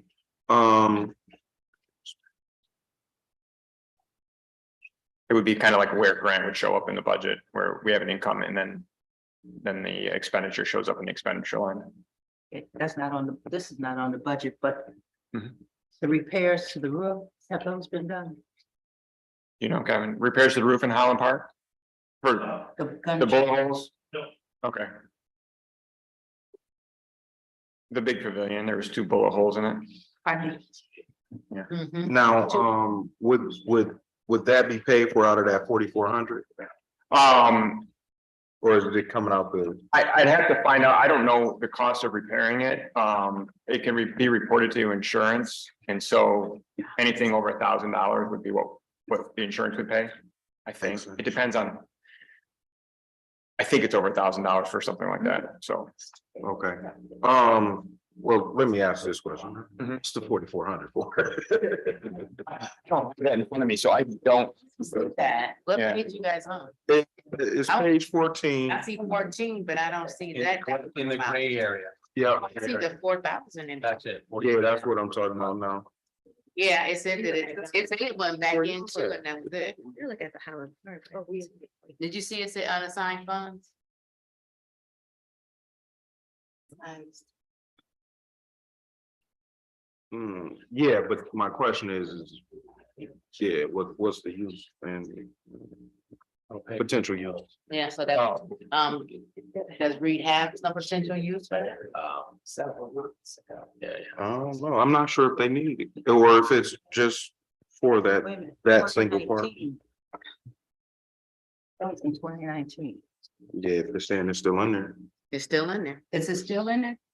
Then go down to the contractual part and then also down to the Highland Park transformation, and it says in 2022 that projected Now that 15 activity is 15,900. It's not a negative down there. There's not a negative down there. Right. There's there's 15,976 in our account, I think. Is that it? Yeah, Okay, and and it's fixing to be spent. No, that's how much is gonna be spent. Yeah.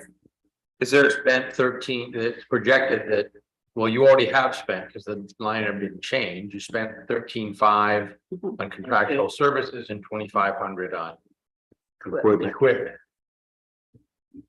On equipment. So, Okay.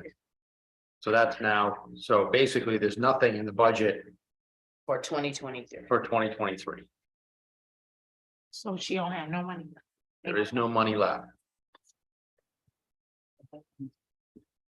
I think, unless Probably. that 4,400 is still sitting there. right, then maybe because of what it was for, this is, if these are just general, Information. yeah, there could be money in a fund balance that's separate from this. Do you know, David, is there a fund balance for that? For 778? There's supposed to be money in there that we got for putting in the thing at the horseshoe pit at the senior section. And then there was some money that we had left, that we had gotten from from the millage, the Calhoun County Parks millage. What was that gonna pay for? What was that going to pay for? The Parks millage, Yeah, that was supposed to pay for some more things that we were having done in the park. and they have not been done? Nope.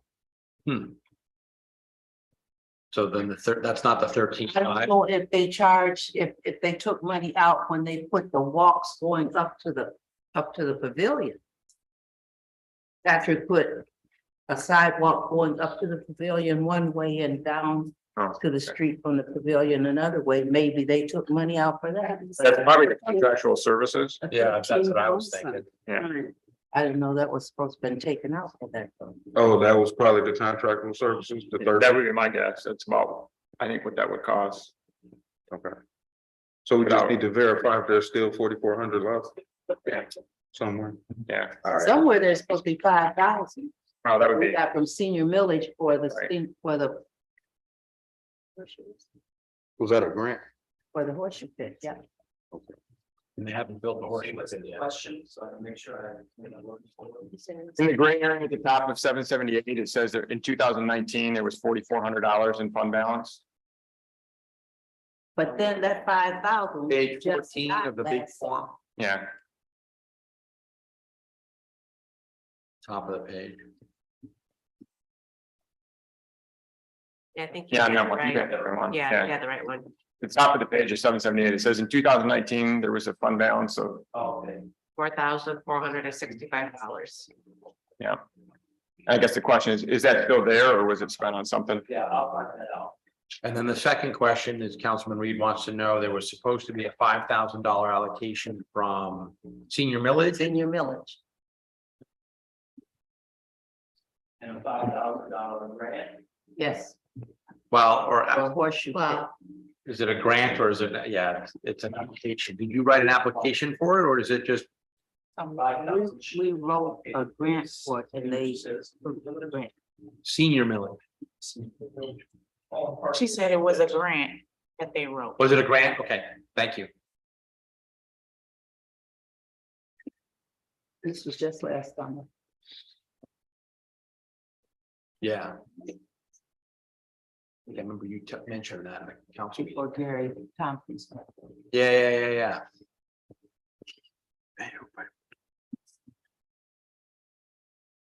so are we good on the Highland Park questions? Anything else? Good. Thank you, Mayor. General appropriations, line item 895.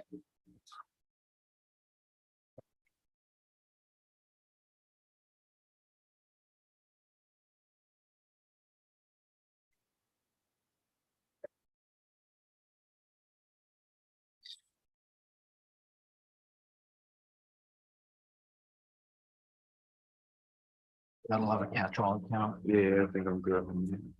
Well, and at one point, I know I spoke with Director Mead about creating a IT fund line, basically, because now we're getting to the point where everything is IT based, and so that we would be able to base off those expenses off of a specific line item. Since David's been here, we really haven't had a chance to get to that point yet or not, but I think it's something we should look to in the future. Because currently it's kind of haphazard how we get new equipment. Individual departments pay for their own computers for the most part and that kind of thing. And I think we need to look at a better way of doing that, but Can we just make that happen? we can probably make it happen, but it's not going to happen in a month. I think it's something we need to look at moving towards probably for the 2024 budget. And there's a lot of things that are coming up that we're going to look at, and I think some of the ARPA funds are going to go towards updating our computers and our servers.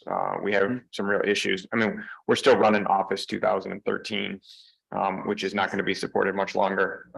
And there's a few people that are using Office 365. But there's a cost to that where we have to get everything upgraded, and our current Exchange server, which sits in the basement, is running server 2008, I think it is. Yeah. Yeah, and then the other server that we have is running 2013. But the 2008 one's not going to be serviced much longer. So if we switch to Office 365, there's a monthly expense for every person using it. And it'll limit the number of email addresses that we can have without paying for them, kind of thing. But it's the future and what we need to do. So we've been working with IT Right to try to get all this stuff up to date and try to figure out what the expense is going to be. It's just taking a minute. So Unless you wanted to go to Google. right.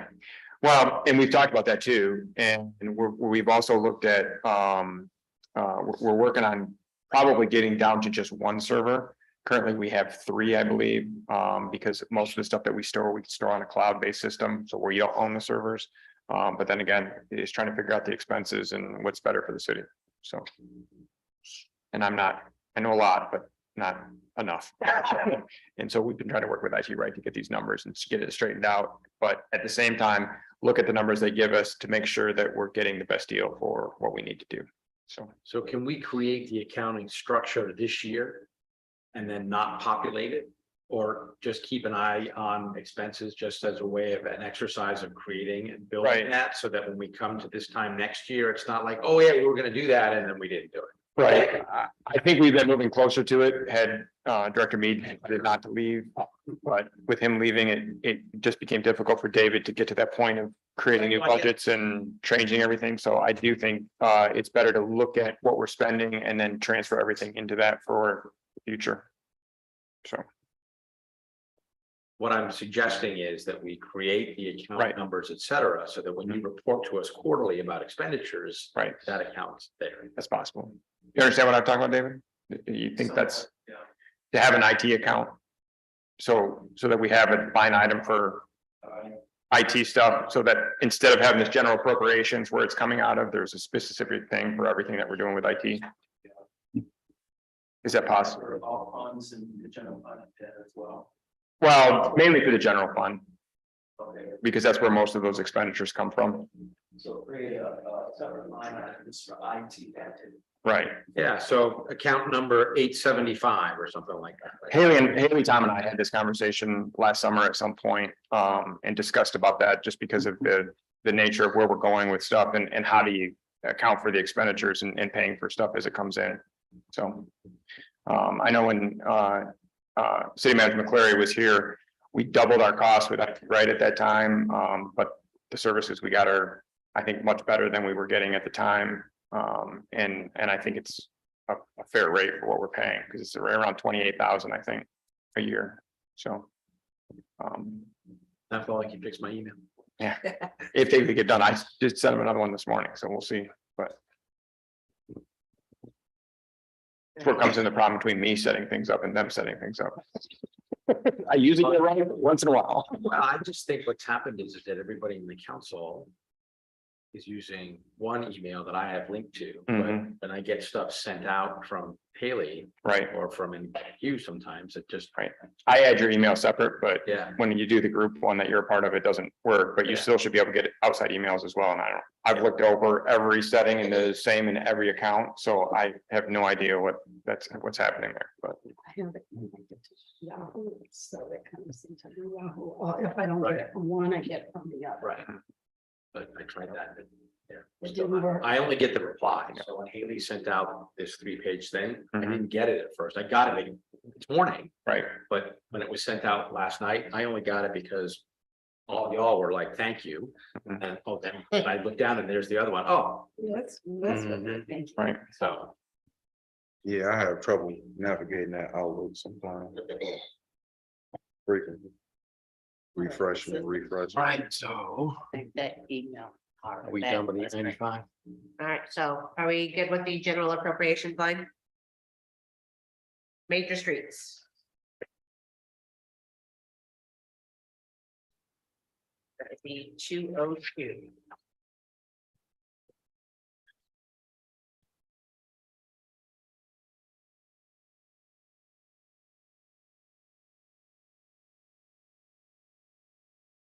I think Director O'Brien kind of spoke about all of these projects that are incorporated into the street project, so. If you have any more questions about them?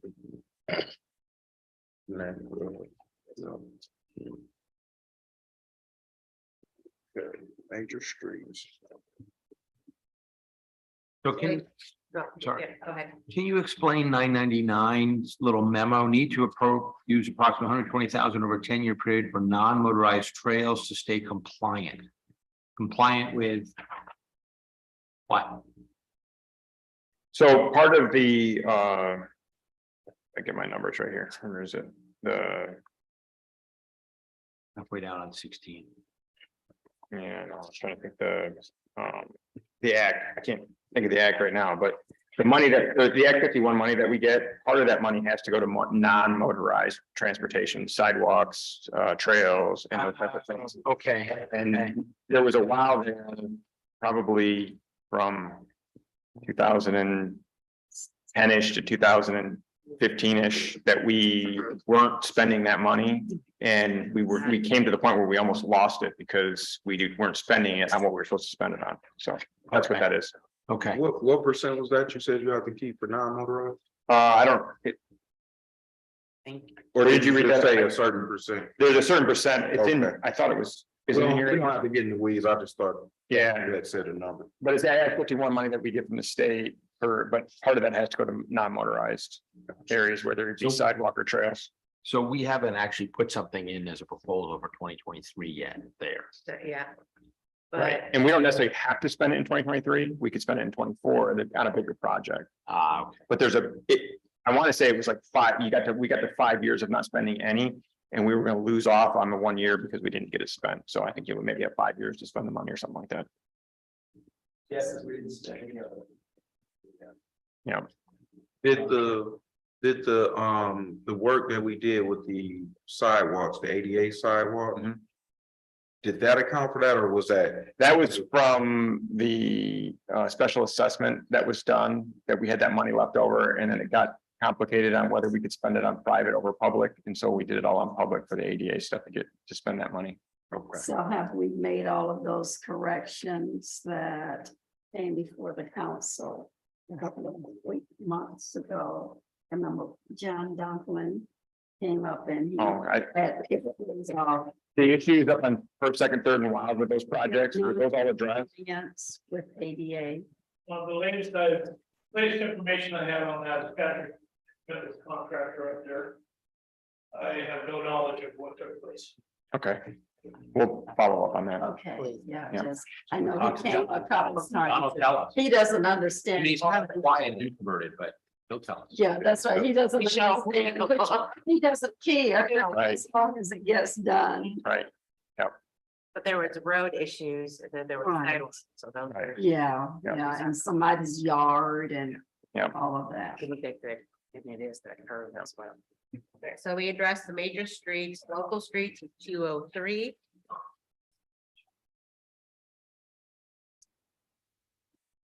Does everyone understand the difference between the major streets and the local streets? Because I know we have some new people. Every time I ride down Honey.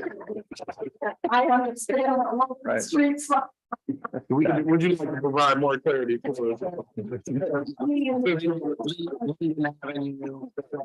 My simple answer for this is, if the street goes somewhere, it's a major street, and if it dead ends into nowhere, it's a local street. There we So, go. Or if it has tremendous potholes, Right, it's yeah. local. yeah. Basically, you know, like North Street goes from a major street to a major street, from Superior or from Eaton Street to Clark Street. If the street doesn't do that, then generally it would be considered a local street. Oh, that was my question. In terms of a Doesn't upcoming matter. bond in 2023, is that on the horizon for streets? You mean to bring the millage back? Say about your 23. street, it goes Um, here. The last time I talked with city manager Samantha before she went on maternity, that was her hopes. Because we were so close with the last proposal. So I think that is something that she would like to revisit. Yes. So we got a typo in page 19, I think. Transfer in from major street fund, the last one should be 2022, not 2020, that gray area. What page 19? Yeah. The gray area. Page 19, you've just got it as 19, 20, 21, and then 20 again, so I think that's supposed to be 22. 275. And that's also proposed for 2023 as well, so no change. 275.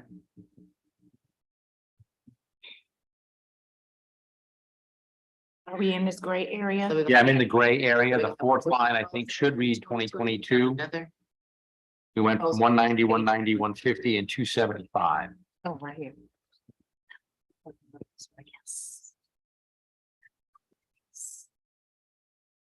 Apologize to Councilman Jackson for butting in. no, you did a wonderful job. That's why we need the big packet. And we're on the right item, 203.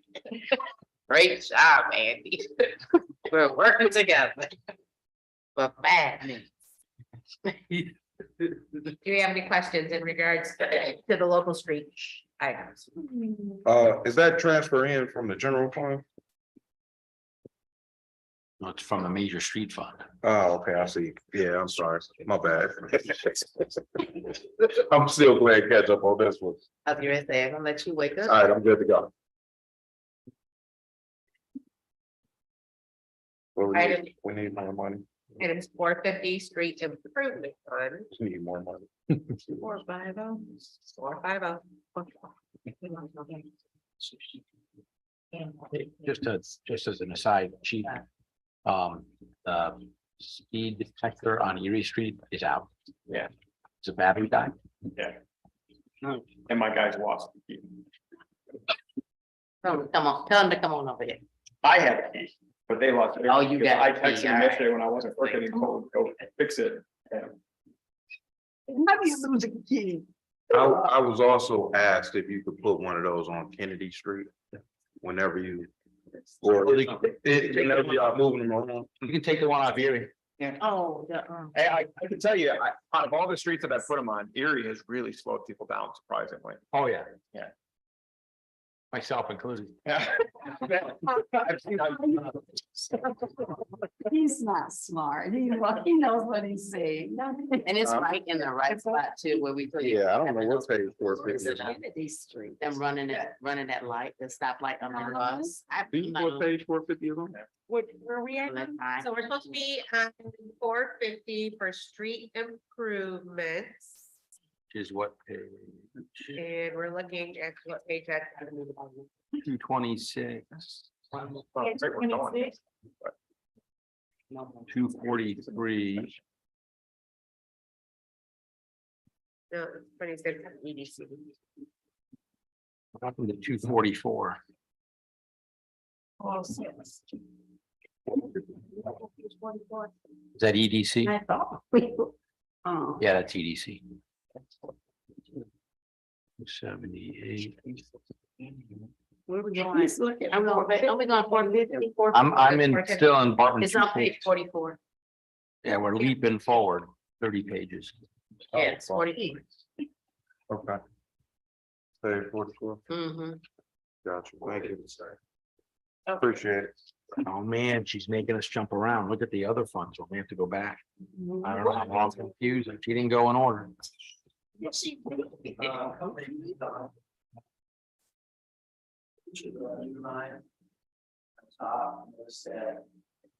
That's the grant we anticipate to cover 80% of those expenses. 2,000,000 guarantee that project is below. What page are you on? I'm sorry. 44. Okay. 44, that's what I. 450. Yeah. Just the, In the top block, there's a line that says federal grants. Federal price that's a lot higher than what's question. the previous year, because that's for that special project. And then down at the bottom, line 450. 501,802. Mm-hmm. That's the cost of the project. Okay. And to cover that, go up to about the middle of the page, and you'll see 1,050,398 transferred in. That's That's from the general. Water and sewer. We hope to get some of that back, the big transfer coming from the general fund of 771,000. Yeah. That's part of that, so it's being transferred from the three funds into Fund 450 to help cover the project. We hope to get a lot of that back. When we do, we'll reimburse the funds that we transferred money. Oh, okay, so you borrow from the other funds and then pay it back when the grant comes. Okay. And something else I forgot to mention, I mentioned at the city council meeting Monday night that we received another grant to do bridge repair. Are you aware of that? The bridge repair grant? Can you speak to that a little bit? Because that'll probably come out of these funds as well. So all I can speak to is the information you gave, Scott, and I think it was Okay. that, for Yeah. city bridges other than Albion Street Bridge, which is its own. That is already. grant. Yeah. And literally I found out about that Monday at 5 o'clock, so that's not included in this budget. So that was $500,000 and I think we had to pay 20% of that. If I remember right, so it would be $50,000 out of our budget that we'd have to come up with the money for. 100,000. 20% of 500 is, Oh, you're right. I thought it was 50 though. Maybe I'm off by my numbers. well, obviously, either the percentage or I the, think I'm off. I think it was 10%. I apologize. It was 10% because most people put in, yeah, Mickey explained this to me, but he said most people put in 5% because that was the required match. We put in 10 and we got it and most people didn't. So, That's yeah. great. And he thinks that was the big difference is the fact that we agreed to pay a little more. And we did that in the grant writing? yeah. Yeah, it was a state grant. So, Yes, that's nice. yeah, so $500,000 to do bridge repair is huge for us. Yeah, Do you we have any definitely. speed on it? Is for any. All the water line and the sewer that's collapsed underneath the sidewalk. That I don't know. So, yeah, I don't know what the plan was for the money, but I just know we got it. Before they need to make. So I will be adding that to the budget that we present. Add a $500 grant and see what the cost of the project would be. Yeah. So that $3 million number will include. That's 600,000 maybe. It's total grant 500. I think the total grant is 500 and then we would have to pay 10% of it. So,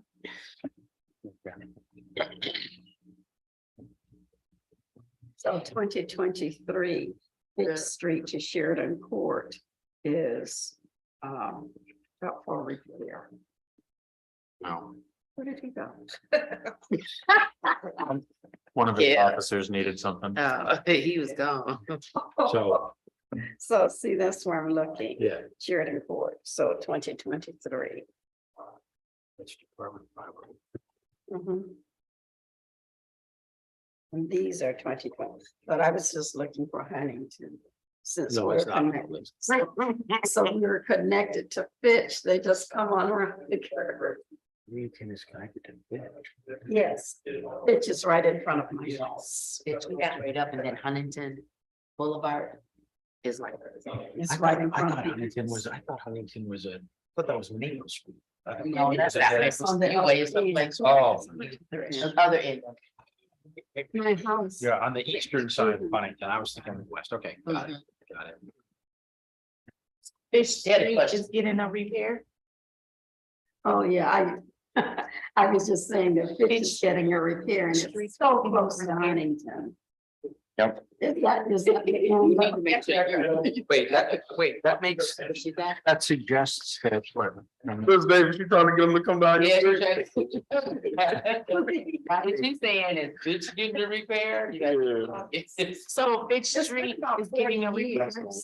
Since Huntington has been. Linden in 75. Oh, you always have to help one upsmanship. Nobody's listening, right? I have no Fitch is a idea. $3.5 million project. I don't think that's correct. No. Well, the land. What's Fitch? Do you know Already. anything about Fitch Street? No, I don't think that's there, right? I mean, that, Well, Fitch Street was redone Within the past 5 Yeah. years. from North Street to Broadwell. Right. And I don't know if that's what it's referring to in here, It can't be because that's the area. but that's Fitch there. Because Sheridan is near in that area. That's a Why that's in mistake. 20. It's supposed to be Huntington. I don't, I'm just waiting for Can it. you tell them? it's a $3.5 million project that we don't have. That looks like numbers that were moved over from the year that it was done. Right. I mean, just like. I don't know why those would be there. You, Because David, you see what you're talking about? it's an excellent condition. Please show them where That's that's. on, Page 44. Page 44. Recent story that's Gray area. Cheryl's is running for mayor. 45501 802. But they. Yeah, it shows, They don't. no, but it shows Department 501, Fitch Sheridan Court, local street repair. And then there's nothing in any of the years except for this year, there's For 2023. $3.8 million. So that's a mistake. Yeah, Yeah, That's Yeah. definitely. a that's mistake. from the project and when it was done. yeah. Yeah, And that was when Cheryl ran for mayor. Oh, semi truck. right. So it's been about 4 years ago, 3 years ago. Because they create new line items for every one of those projects separately. So Cheryl ran against. We talk about Cheryl. Cheryl. We saw this. Gary- This is, She's somewhere else. They need to. Oh, you're talking about Cheryl Kraus. Cheryl Cross, when she ran, that's when her street was paved. Hi. But it sounds good. So we repairing Fitch, it was done. it was, okay, Several years ago. Oh. You have that conversation, come back to where we're at. Yeah, so Why is it this? We need to we stick just need to- to double check and make sure that Incorrect. why that's showing Yeah. on the budget. We need to come back to where we're Yeah, at. because that project was done 3 or 4 Wait, years ago at least. The conversation should change, please. No, but we need to we need to clarify. I'm not talking about that. Yeah, we need to I'm not- clarify why this is that on we the were budget. This is the budgetary factor, so. Right. Needs to be straightened out. quick question, Gotta be- the 18,000, people. I think that was on first, second, third and wild, was that to? When we replaced the, Low curve. yeah, that low, Mr. no, it wasn't a low curve, I think it was where it was starting to sink at. The 18,000 that's on here. That we spent this year, is that from that, Mr. Owen? Yeah, no, I don't know, that project was They need- well underway before I arrived. I got you, I had very little to do with any of that. all right, no problem. I guess that answer, but my guess is you're right. Yeah. Right. Something that had to be fixed that wasn't right. Yeah, because it was sinking. Yeah. Right. Yeah. Okay. Yeah. All right, thank you. We haven't heard from. Our fund balance just got a lot better. We saved 3.6 million. It's hard, that would be part of another project, is online. Yeah. Good news. They started. All right, so we good with line 450 street improvement fund? Let's go to 452, the MDOT street improvement fund.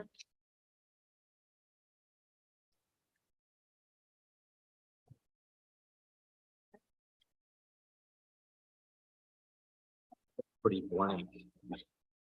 Goes far though.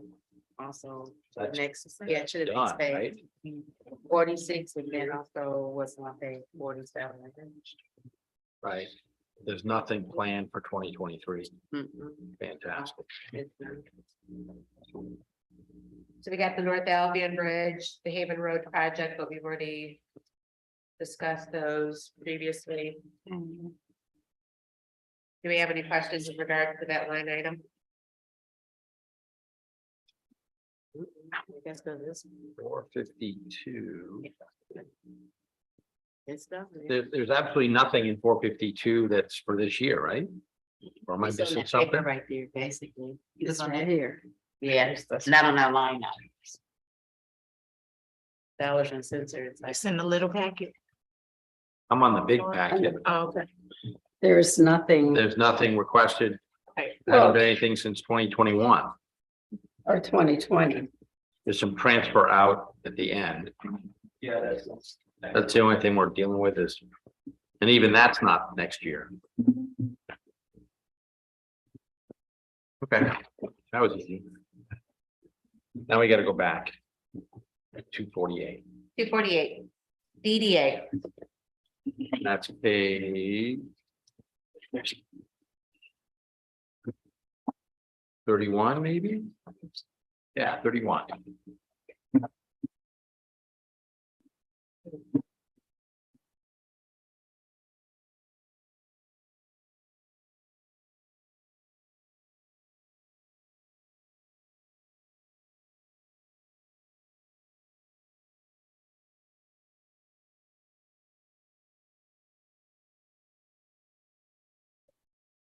Page 31, right?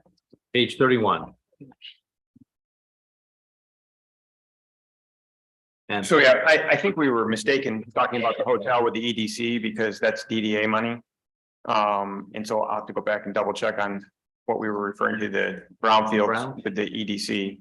Because the brownfield with the hotel is through the DDA. because that's what I report on, that's why I Right. said that too, I looked there, that's it. Yeah.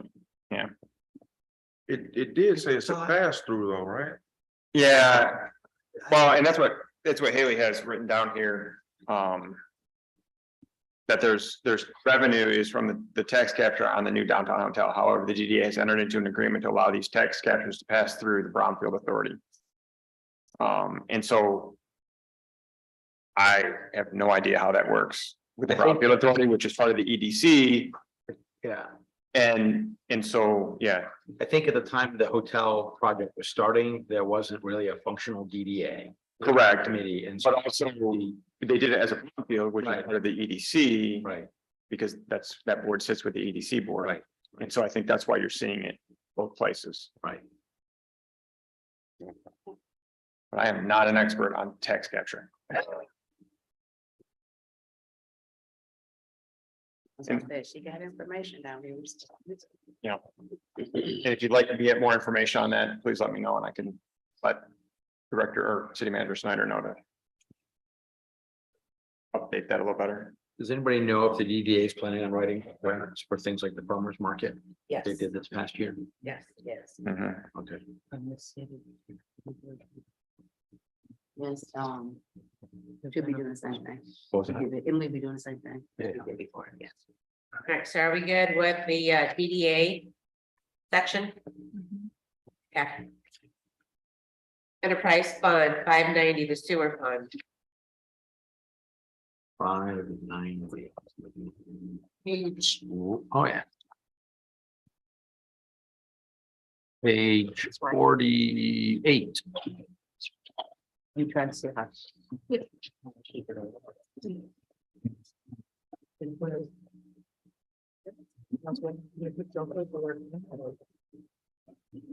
Yes. Safety arches for. Yeah, I have. I just call him and ask for I just call him and ask for question. Will be charges. I didn't realize there was about the word services. I've read this about that stuff very well. The contractual service line should be professional service, and the contractual service are the areas that you want to pay attention to. That's where you're gonna see some changes. Oh, yes. 36 and 802. Contractual, yeah. Oh, okay. Yeah, contractual 802. And what's the other one? What's And your 781. Is that, 781. Miss Mayor, What was that again? Sorry, UB charges for Service City, what's that? what line item are you at? 63. No, 590. Still on 590, am I behind? No, 590-000-6633. Yes. What That's revenue. So I don't know what UB stands for. Okay, Utility billing. yeah, okay. That bill's high. That's revenue. well, remember our water rates went up. So that's why we would get more revenue.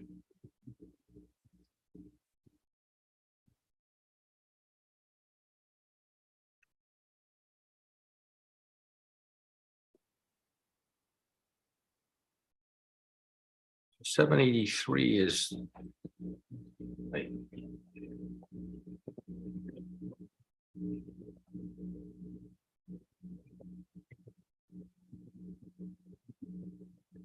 didn't see it. Distribution maintenance is not on this list. I didn't see 783 on here. I was looking for it. Wonder if it's a typo. Maybe it is. Distribution maintenance.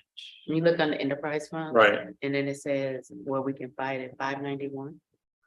536. Oh, 591, we're in 590, sorry. You and five, okay. Yeah, that's what Yeah, it says. yeah, my fault. 590. Yep, there it is. Wow. Oh, that's the rebuild, okay.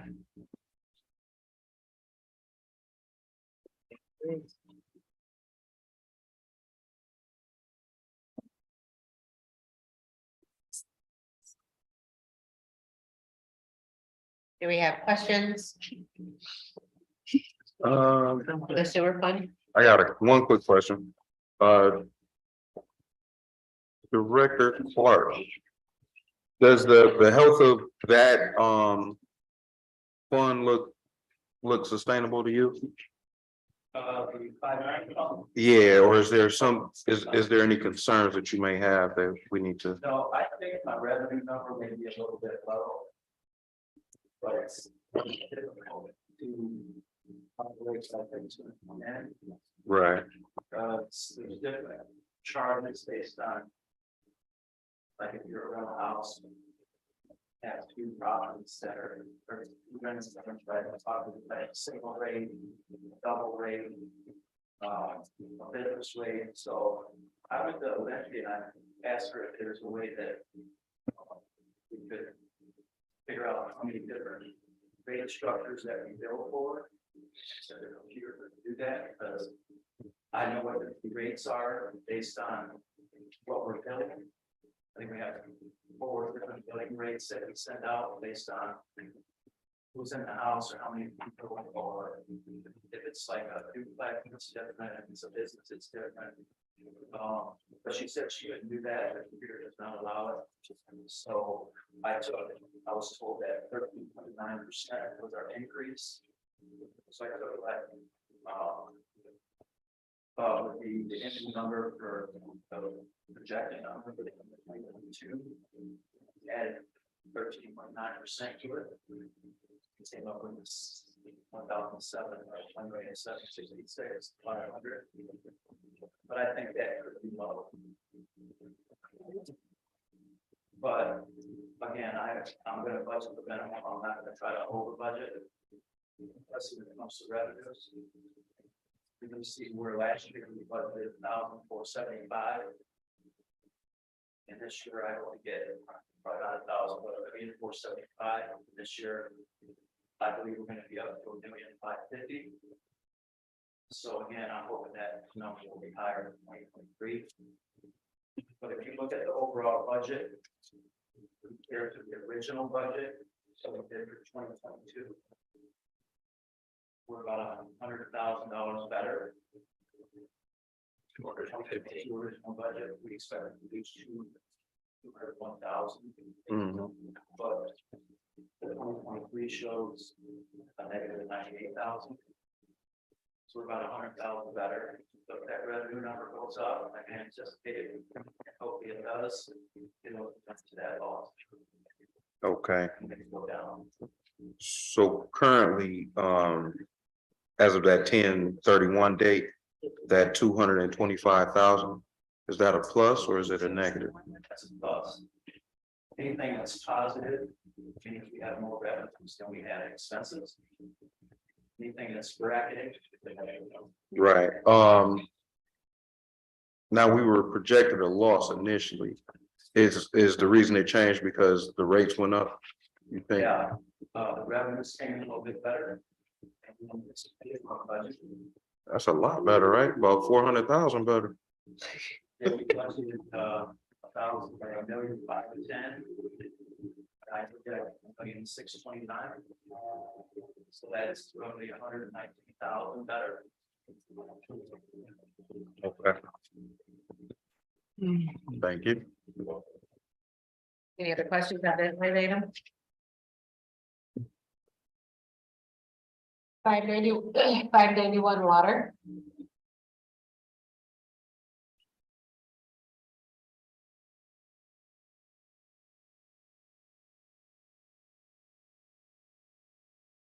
I was pulling wellhead number one, the same issue we talked about at the last council meeting, that we have to do maintenance on it because it's not working well. Say it again, Andy. Can't hear. So last council meeting, our public service director talked about having to pull one of the pumps because it was not working. We reallocated what, $30,000. the $30,000 to make that repair.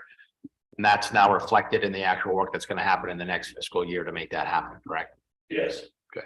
And more, right? So that's hard. Oh, yeah. Don't know what you're gonna run into. And well. And it's rebuilt the well pump, not the well itself, correct? Uh, We're not drilling a hole or no. relining it. That current rebuild would not be correct. We're getting that new one. Oh, okay. The rebuild cost was near the price of the. So Okay. that's why we met with the additional person rebuilding.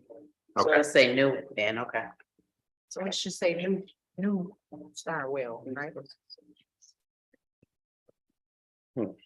It's probably new So it well would- pump, not well. Okay. Right? That would be a lot more expensive to drill a new hole. It's not a well. Yeah. Thank you. That's right. So we started the budget process back in August, Yeah. before Haley went on leave. And so some of the stuff that's in here would reflect what we were talking about in August, not what has occurred since then. So, Yeah. Okay. That has some. yeah. And That so has a lot. Director Miller was actually doing that part of the budget at the time. So Gotcha. Any other questions in regards to the water line item? Yeah, I might as well ask the same question. Go ahead. Do you have any concerns about the losses that were taken in the water line item? I see it's improved from what the original budget was, but. So we went from 333,000 lost to 69 currently. 470,000. Well, I think the increase about probably did that big study, we knew that we were. Say at age 51. Right. I think that's why we did that big study, I think over time, we're gonna recoup some of the losses and bring the rates. So. Yeah, over the last 3 or 4 years, And that. 76,000. Being transferred out. That project that we talked about. So that number of 170. 197 negative. You can back out 276,000 of it. Okay. Back in the state, or at least 95% that is 76. Gotcha, Age 51, 71. gotcha. Okay, Well, last year when we budgeted for $333,000 loss. So with that, with the revenue, if you back out that 276, you're at about 200,000 negative. You get more revenues than I anticipate for our charges, for our services, the 200,000 will be down. okay. That's the reason why I did this study. it wasn't just that, it was also, and I don't know how far back to go, whether it was when Dr. Mitchell was city manager, when that we started this, but we were looking at putting a new water tower in. And that I think brought up the issue with the dealing with the USDA, that the USDA would not allow us to get any money from them unless our rates were set at a certain point. So we did the studies for both the water and the sewer. The sewers were done probably like 3 years ago, I think, where it was approved by council to increase the rates. Which is what is allowing us to get the USDA money to do the sewer projects or the wastewater treatment projects this year. Okay. And that's why we just, I think it was either this year or late last year that we did the water rate increases. And again, that brought it back up to that level that will allow us to get those USDA funds, which will allow us to build a new water tower. And that's why that's kind of been on hold, but talked about for quite a while. So possibly next year, we may be closer to that break even point where the revenue's coming in and what's going out. Yeah, we should be. Yep. All right, that's what I'm trying, that's what my question was. I probably could have asked it a little more simpler than that. Yeah. Gotcha.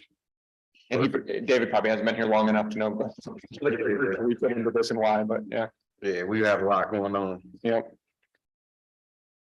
Any other questions in regards to the water line item? Equipment pool, 661.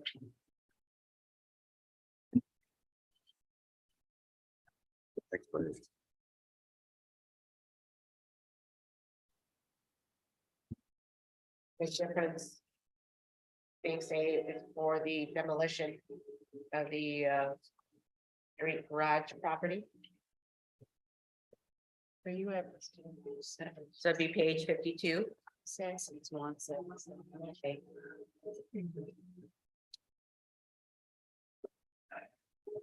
Where's the street garage? Out on 27 Mile Road there. Okay, yeah, that's about. If you drive past the property, when you get on the north end of it, closest to the new subdivision area out there, there's an old pole barn, I think it is, that's back there. That we've parked equipment in over the years, but it's gotten to the point where it's more dangerous to be in than anything else. So I think the intent is to take that down, so. Okay, is there no use in repairing it or trying to repair it? Like, do we need it? Right, no, I think it's been to the point, I mean, we would put dilapidated equipment in there and things that we weren't using. Or stuff that was not needed for the time of season it was, I think. It would probably be worthwhile for them to have another storage area possibly at some point, but the garages right now, I think, take care of the majority of the equipment that they have. So Would it be cheaper to repair that one, or I don't know the condition of it. like, should we even consider it? Right. I would like to retain that. It would be an open air storage, meaning, Mhm. no windows. No doors. We need to board up some windows. But no heat, there would be electricity, but the doors. Does need a little revenue put into it to make it more secure. I just see the value of having that as an indoor storage. Okay. And we're running into problems like everybody else is right now with the price of catalytic converters going up and people stealing stuff. If we don't have our equipment secured, it's becoming a real problem. We did have the 2 trucks stolen out of the Parks Department garage. That door is older, wooden door. They kicked it open. It probably should be replaced with a steel door that can't be kicked open. And so we have several buildings like that where we've got equipment that we probably need to look at better security for as well. Okay. So how do we address his concern? Like budget wise? Well, And if we have to push it out or look for Right. funding or whatever. if I had to guess, Director Miller requested this. And obviously Director O'Brien has a different opinion. So, so I would go off Director O'Brien's opinion at this point. So, Right. So Patrick and I, when I first arrived, we talked about the demolition of that building. My opinion differed from his, we talked about that. There's good value in what's there. It's dry, the book does not leak. Metal trusses in there are very secure. It needs a little more security to close up broken windows, walk through doors that are missing. I just see a value in making money. Councilman French. If we were gonna spend $15,000 to demolish it, we might as well spend $15,000 fixing the security issues and doing the windows. So from a budget point of view, we just keep that the way it is, or you could give us better numbers to estimate how much that would cost. My estimation to retain the building to make it more secure would be less than $6,000. Fantastic. That's just an estimation, guys. Yeah, but if you, Something that, our team could do. yeah, I agree. don't Leave it think there. we need a contract. But was that full 15,000 earmarked for the demolition, or was there other things included in that line item? I would not. Well, on her paper that she has on there, this is what she said. True, but the line item says building and grounds repair.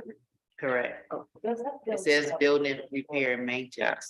I think given Director O'Brien and City Manager Snyder can get together on this before this is given to the council to have it corrected to where it needs to be. Okay. So, well, I might just add that in 2022's budget, there was 15,000. We're gonna spend 12 estimated. 9,900 so Yes. far. I think that's not we could keep that where it is. We end up saving some money at the end of the day. But if Right. there's an unexpected thing, the cost of, locking metal doors goes up, whatever. I mean, we have a little bit of a cushion. Yeah. And then it just gets returned if we don't use it. So I don't, this is not compared to some of the other line items, 15,000 is like chump change. mhm. Yeah, I would just like to, do you have specific uses that you would like to use that area for once it's renovated for safety? Yeah, currently we park like the street sweeper in there during the winter, take water out of it. We generally, I don't want to say generally, but in the past, we put several of the flower pots for the beautification committee in there. We park dump trucks in there. So it's going to be used. That's the building, a little bit of respect, and it's going to be very good working. Okay. Yeah. Councilman Reed. It really came in handy when we were doing the parks because they stored the things that came in that we couldn't get put up right away. Stored it. Oh, that's where it was. Until it was time to get it out and get it put up. Seems That's logical. gonna be a big Right. help too. And that's one of the things that we've struggled with is storage. I don't know if anybody's ever been over to the old fire station here on the other end of the building, but it's full of recreation department equipment because we have no place else to put it. Public safety has been using Evans Body Shop, as we just refer to as Evans, but it's our public safety storage area down at the end of Cass Street. That was owned by the ABA. They have upgraded it. They put new roof on it for us. They put new garage doors on it for us. And then after the garage doors were put on, public safety now is taking possession of that building. So that'll be reflected in our budget as far as expenditures for it, which mostly the expenditures are just heat and water, which is very little compared to most of the other issues, but it's been pretty much brought up to code that it needs to be at. So thanks to the ABA. And but again, I agree with Director O'Brien, the storage is limited around here and having good storage areas is important. So. Thank you. Need them cameras. Good job, council, member Williams and French, good job. Thank you. Any other questions on that line item?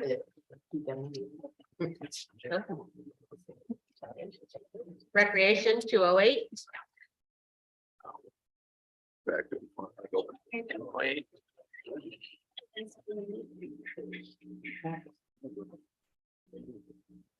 Be on page 20.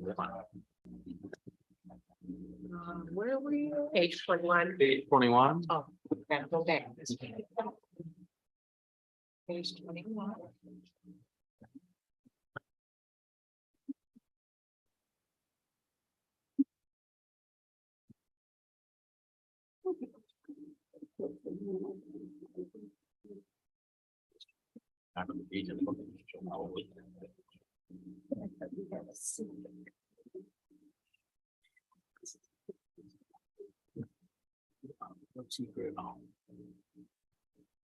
I'm liking that this fund balance is increasing.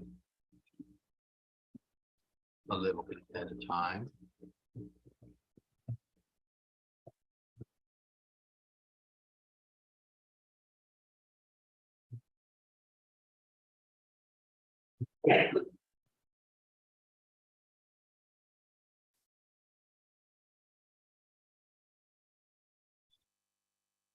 When it says rents, what does that mean?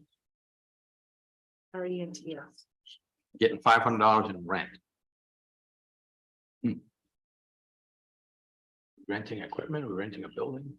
Or is that for the motor vehicles that people sign out? Oh, that might be for That's use of the vans, probably. That's about right. Okay, And Yep. oh, yeah, yeah. okay, Have to pay. Yep. gotcha. See, that's small. Mhm. What property tax is the rec paying for? That's the second item from the top. That's revenue. Oh, okay. But it's a payout because it's a negative. I think that's for if there's adjustments to a property tax bill. Last year I $23. I budgeted budget the year before Yeah. to stay consistent, but it Where's it going? What is it though? So what is, So- what is it? What are they paying? So there's estimated off the taxes, I think is what he's saying, and then if there's an adjustment to where we have to pay it back. Because that money comes from taxes, it would have to go back out of that fund. So if we took in too much money and then had to give it back, it would show a negative in there. Oh, if we take too much, Right, if we receive too much, we have to pay it back. Okay. right. And so if somebody makes an adjustment, it's a small adjustment. But it has to reflect it came out of there because that money came through taxes. and it could also be a result of a change in assessment. Right. Somebody could have been assessed a certain amount and then roll out their on was changed. Yep. Challenged it or whatever. Right, if they go to the appeals on it and then they get it adjusted, then, so. If they got back $300 in property taxes, the percentage of that would come out of recreation would have to be put into the recreation as a negative. Does that make sense? So it might only be a very Make all small the amount, dollars and cents make sense to me, but the still the main word, it says property. right? We paying tax? What are we paying taxes on? We gotta go to the property. We understand. We're not paying, we're giving back money that was taken from property taxes. Because the recreation fund is a mill that comes off your property taxes. So if somebody gets a refund in their Now that property makes taxes, sense. then we That would makes have to sense. refund that amount of money. Now that makes sense. You use the word bill, Yep. where it came from. I understand the word property, but when you say property. Thank you. Any other questions in regards to the recreation line items? Is there anywhere, sorry, Ms. Mayor. Is there anywhere in here that says like, where we pay the Y or anything? Yeah. Contractual services. Contractual. That's the $7,000. majority of the money. It's. going up a lot. This right here, 801. Going up That's it. 29,000. That's probably an increase in revenue too. It's probably based on the revenue percentage. Where that? Oh, Other revenue, you talking about down there? That was on that, 16. Amy, that was on that contract. Oh, right, on that yeah, contract. right, okay. That's on the that's right. contract. Yeah, The contract had $167. yeah, Yes, yes, that's I right. remember, thank you. Mhm. Well,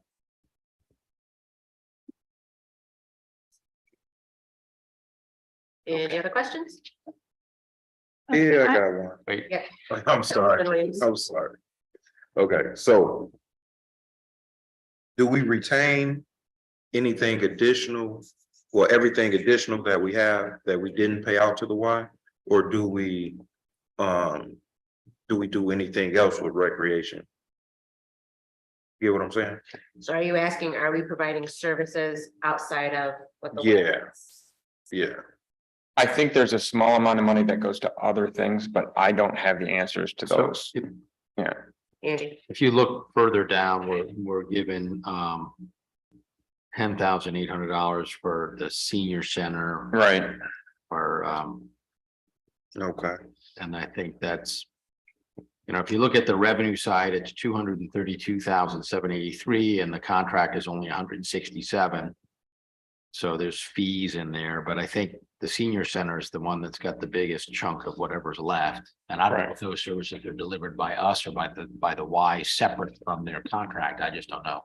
I think that, well, that's money that we give to the senior center that Oh, they Mark, provide those services. Yeah. You're right. Okay. Snake. Yeah, that's right. So we'd have to really look in the contract to see what the 167 all was provided, because there was things broke down inside of that. Yeah. So that tells us the salaries and if they had doing any renting any buildings here or whatever, that should be all in that contract. And with senior center? and then we still have, So. Oh, for the recreation, that's right. And what the Y is providing, it's still Yeah. like. I guess it's the increase Those by started the- with probably adding more staff That has to be. And more programs. and more. Right.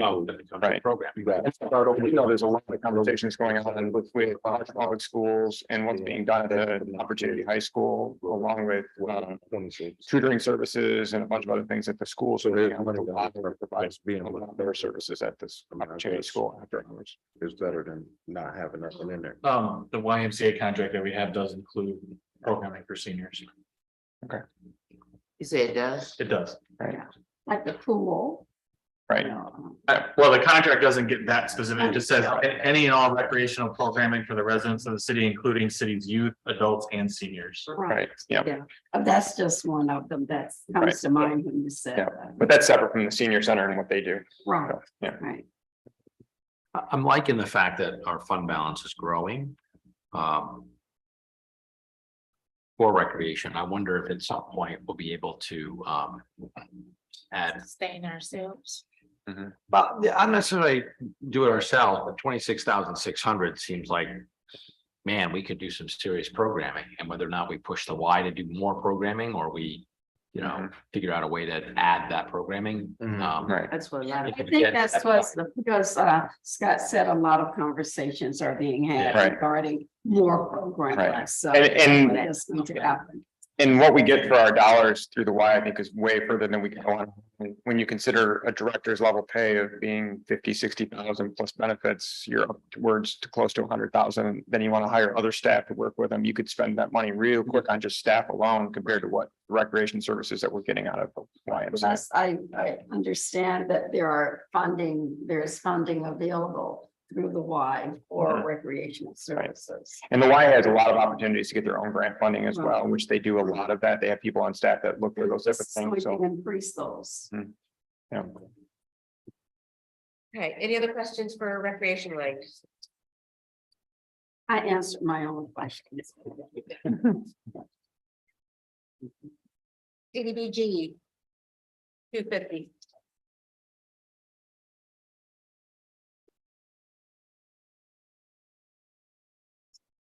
Okay, can anybody explain exactly what CDBG is?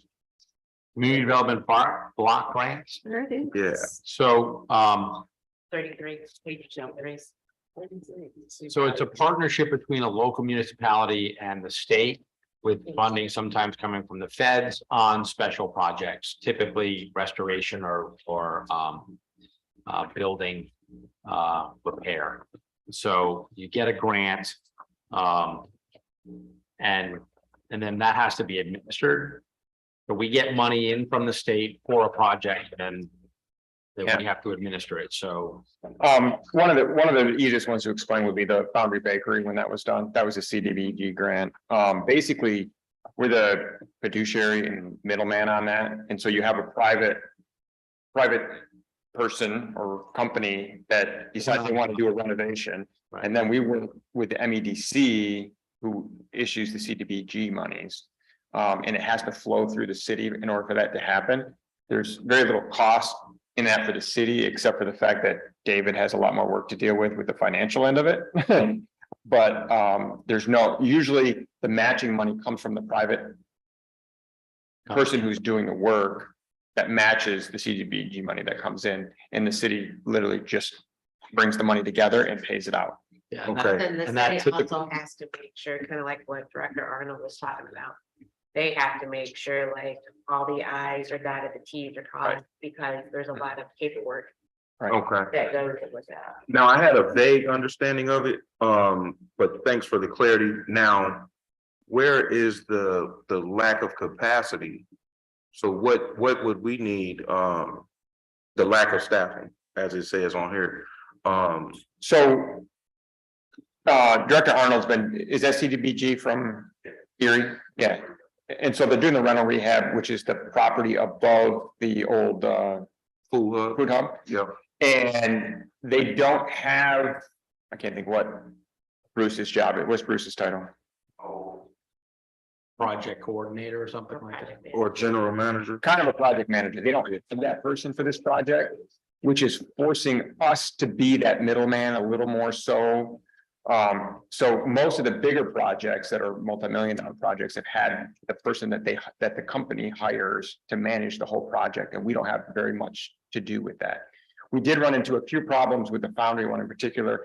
They had employees working that weren't on the list, that weren't getting paid like they should have, because there's certain requirements for pay for those projects and so forth. And so the private end of it wasn't taking care of what needed to be done to fix the problem with the MEDC. So the MEDC was holding up the money, and we couldn't get the money to the MEDC. So the private company was spending the money out of this through the city budget. I finally, because at the time I was the interim city manager, I finally said, you're not spending any more money until you take care of this problem, because the city could end up being out that money if it's not corrected. Now, you said they were spending money out of the city's budget. How was? So they put the money in the budget, the MEDC puts money in the budget.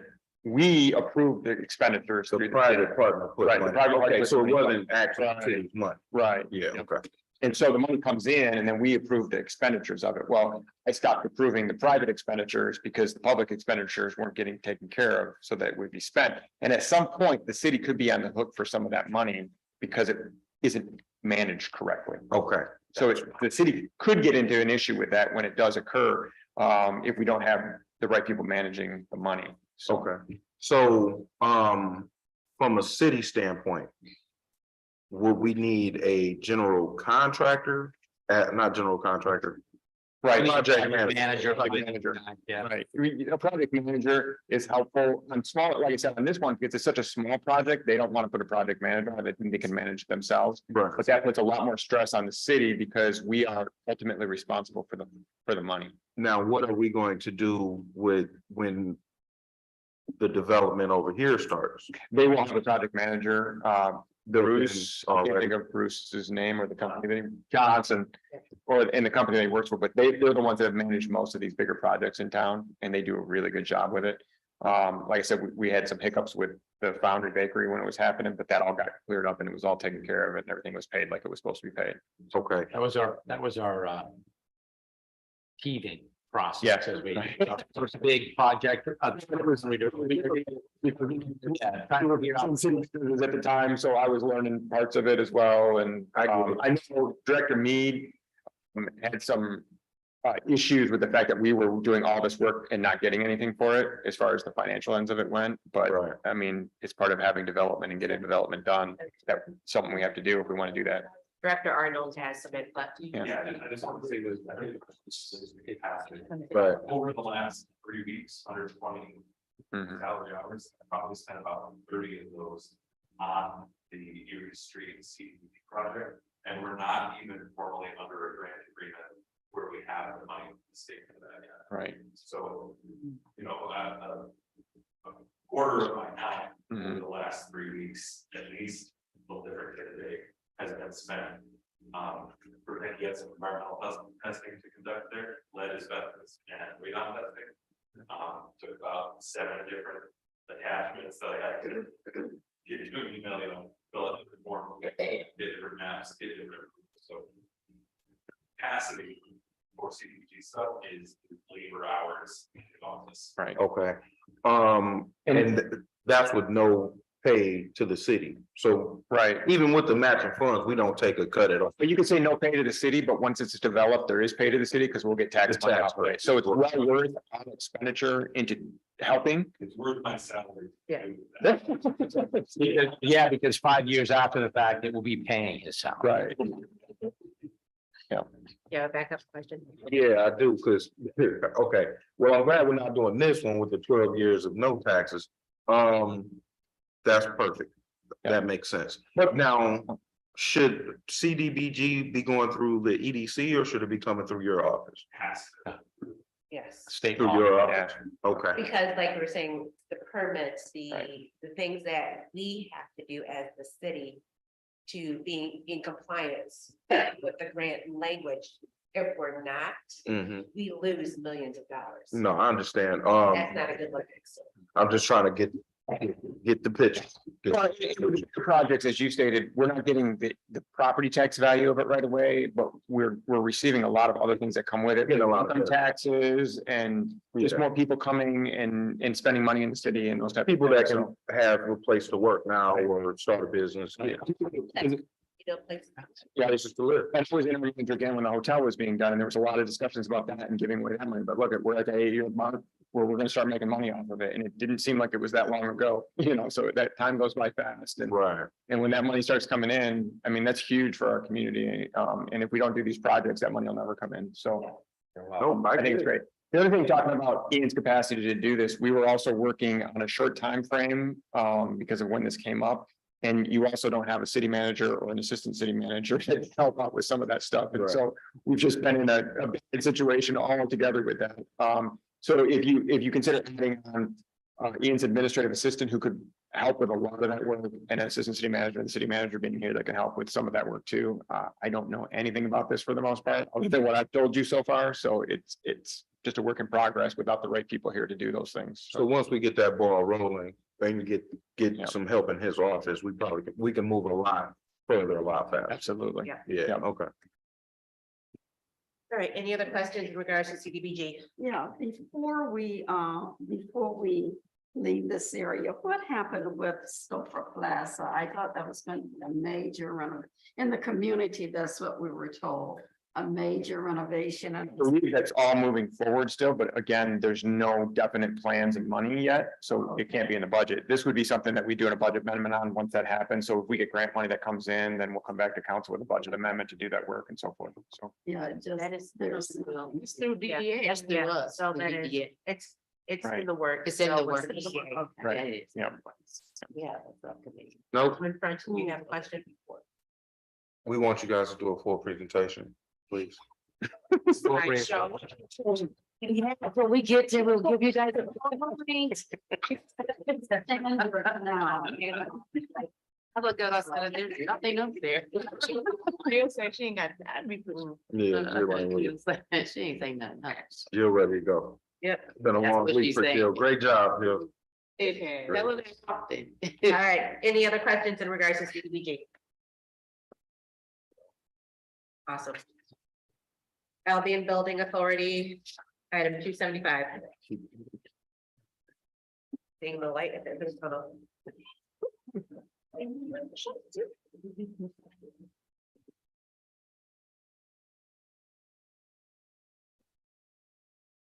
Hey, actually, can we go to drug law enforcement fund? Where we go? Can we go to the drug law enforcement fund? 265. Oh, you forgot. Yeah, before we Yep. go there. Sure. Mhm. Rule number 265, which is page 34.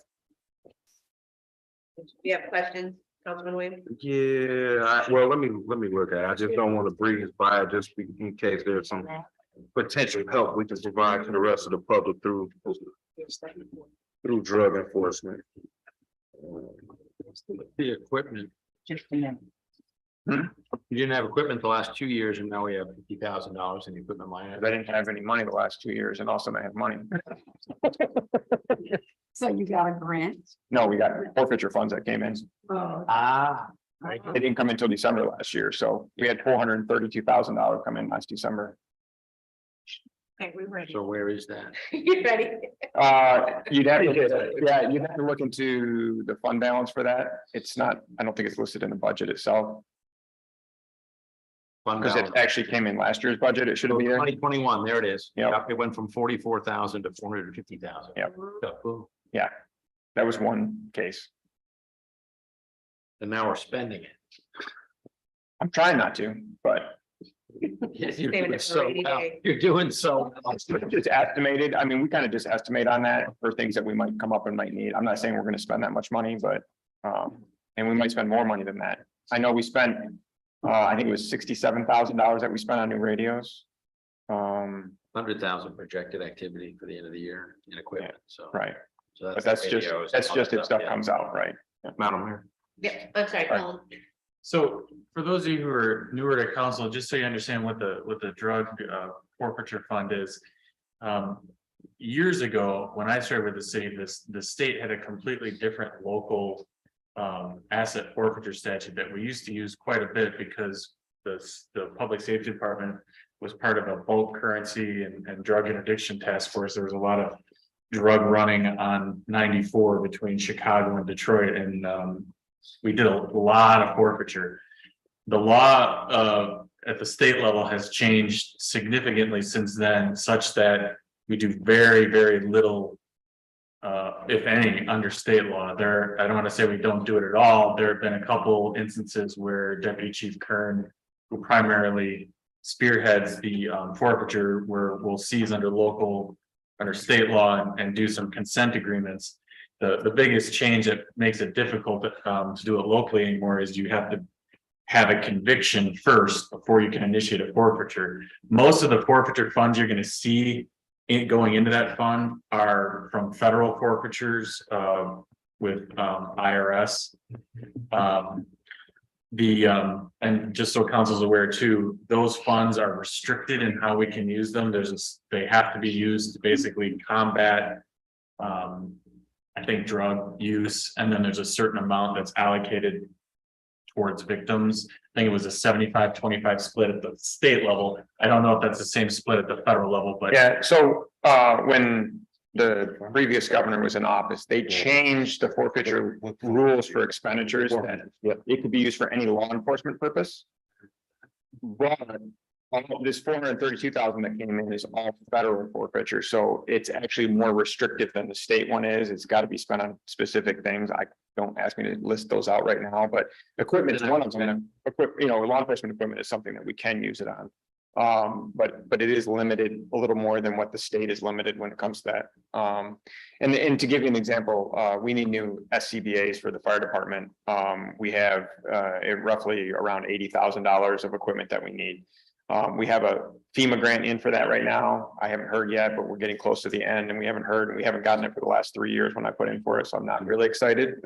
But I couldn't use that money to buy SCBA's for the fire department because they're not law enforcement purpose. So it's just, they're very strict on how we spend that money. Question about the federal, can it be used for drug prevention? Yes. Okay. Perfect. In the past, we usually use this to try to keep up some of our equipment, whether it be radios, body cameras, in-car cameras, because of the expense in those things.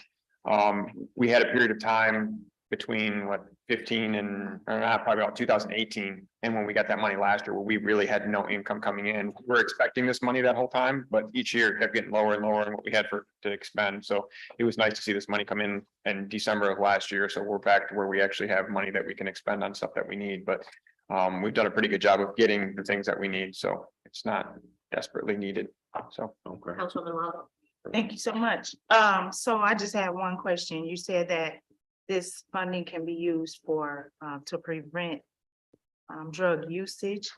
Does that include AA meetings? Because we don't have any AA meetings, and we do have a lot of places that supposedly steps in to help drug prevention. So would it be able to? I believe there are meetings through some of the point. Yeah. The Substance Abuse Council. That needs to be put out there. Yeah. Okay. I can find out through them, but I know there's a lot for substance abuse. There's a lot that goes on in our county between Summit Point, the Substance Abuse Council, and then through Harry Bonner's Substance Abuse Council as well. But I would be absolutely interested in partnering with them on things that we could do. One good example of that, sorry, but the red med box, right, the red med box down in the lobby down there, we bought that with forfeiture funds to put that down there. So that's an example of us working with the Substance Abuse Council because they were the ones giving them out, but we actually paid for the box for them to get that here. So you have to go through the Substance Abuse Council to Maybe get what we to should this. do is have Scott to come and talk. Yeah, that might be, yeah, I mean, there's a lot of, we partner with Summit Point right now, especially through the sure can't think of it. All the training we've been doing for the officers, I can't think what that is. Sorry, and then with the Substance Abuse Council at times on certain things, but then because Harry runs SAPS here in Albion, we work with Harry a lot on programming. But if there was things that he was definitely interested in doing, I'd be happy to look at how we could partner with some of that money on those projects as well. And so one thing I just want to point out is we do have to be careful about what we're spending the money on because we do get into that somewhat gray area of using. Once the forfeiture monies come into the city, they become a public money. And so we have to be careful that we're not using public money for private purposes. So we just have to keep an eye towards that as we explore these things. If we partner with another agency or another program, that would be. I would have to look at what we can expend the funds on just to be sure that we're doing the right thing. And this is Calhoun County, so there may be no charge. Right. It's a part of Calhoun County surface. Or there could be something they're not doing that we could partner in and help facilitate that being done. The other thing I want to mention about these funds is there's two funds in there. There's 333 and then there's the 400 fund. So the 400 fund is what we get from the Internal Revenue Service for the work that both Jason and Lieutenant Wygant do as IRS task force officers. And so the 400 fund is all money that we spend that is refunded to us, whether it be overtime for Detective Lieutenant Wygant or Deputy Chief Kern. It's also the IRS pays for their vehicles. So we lease the vehicles and the IRS reimburses us for those lease costs. And there's some other things in there. So all reimbursement, they also pay for some equipment for us that goes towards the investigative work that they do. So like they bought 4 of these radios for us at one point at $8,000 a piece. So that was very beneficial. They bought us computers, but it has to be specific things that they use in their duties as IRS task force officers. So that's revenue coming in from the IRS separate from the actual forfeiture funds, which is the 333. All right, just a sidebar. Do you guys still go and talk to the kids at the schools? Yes, there are times that we do different programming with them. I'd like to do more. We've looked into that. I've had meetings with the superintendent about possible school resource officer. And we're still trying to look into ways we could do that. It's difficult right now. I can't find full-time staff to fill out positions. So looking in for a specialty position right now is even harder, but I think we're getting closer to getting that full-time staff taken care of and hopefully. Could a retiree be utilized for Well, that's one of the things we've struggled with the school resource officer. So when I started, I was a school resource officer back in 2002. I did it for 6 months before I was promoted to sergeant, but we would go through school resource officers every 90 days to 6 months because contractually, an officer can only be assigned to a position for 90 days. And so, the officers that didn't want to be a school resource officer would do their 90 days, then go back to the road, then somebody else would get assigned to do it for 90 days and so forth, because they couldn't find people to do it. And based on the way the contract works, the lowest guy in seniority gets stuck with it. Yeah. Which that's the new guy that just started. And that's the last thing they want to be doing is sitting around in school all day when they want to be a police officer on the road doing police work. I spoke with Larry Weeks, who used to work here, but he's a chief in Eden Rapids.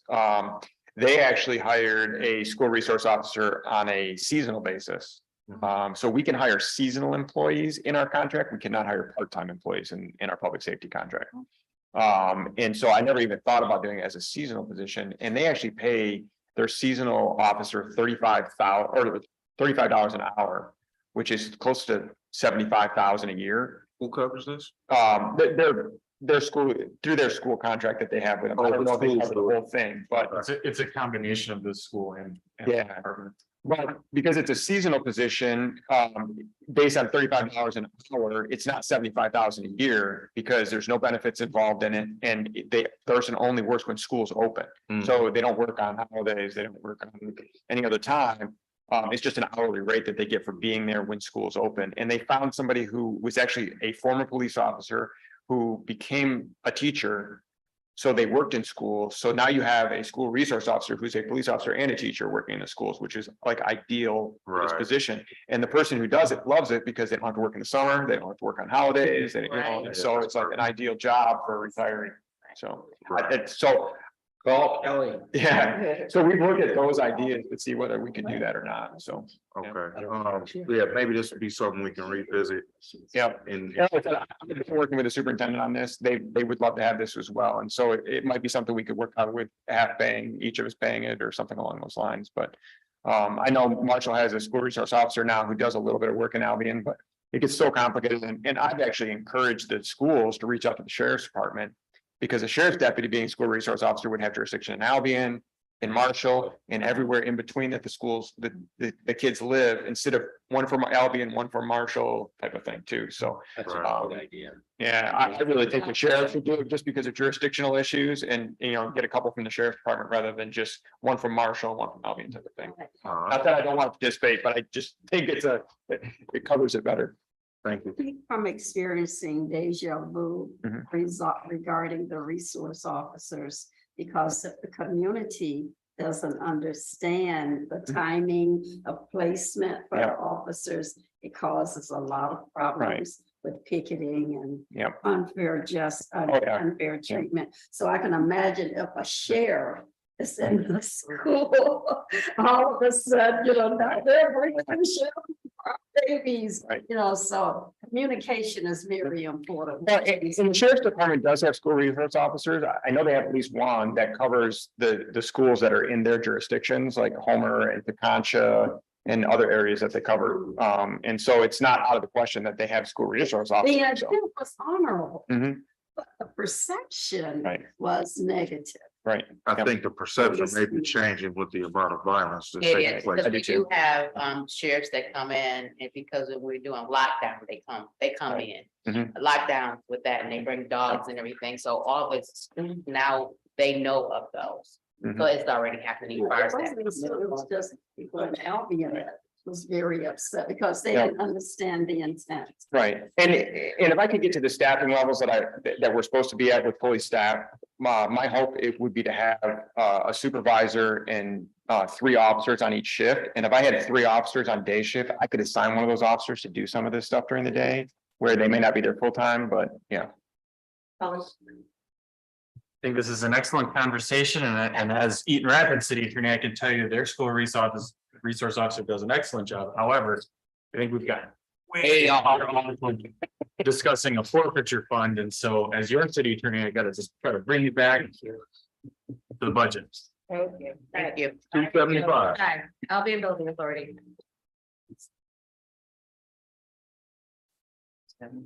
835.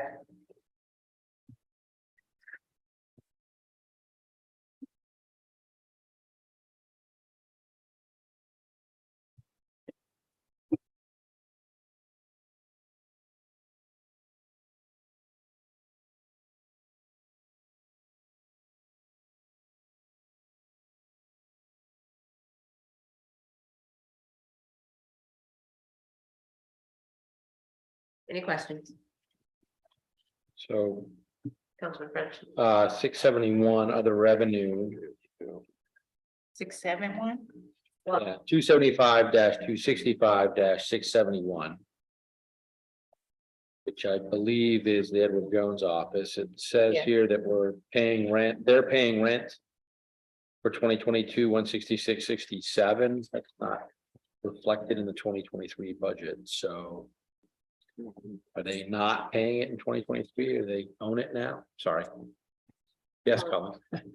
There's an ongoing lease dispute with the Edward Jones people. I don't think it really has to do anything with the local agent per se.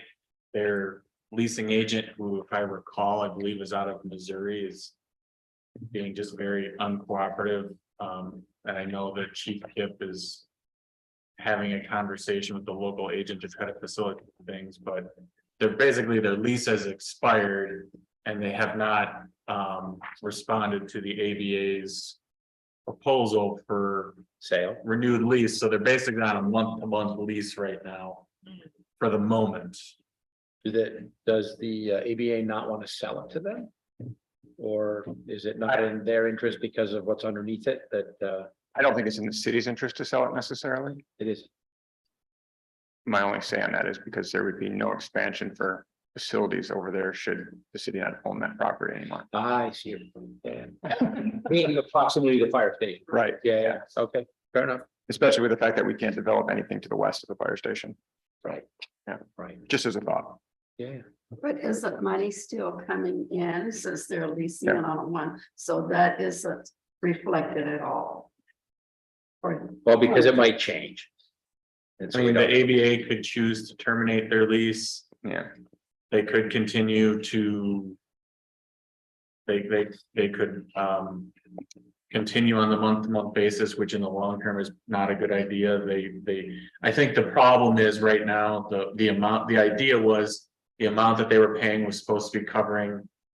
I can't remember if it was utilities and taxes or taxes, and it's not where it should be. So like I said, they haven't been responsive, so ABA is gonna have to decide how they want to proceed with that property.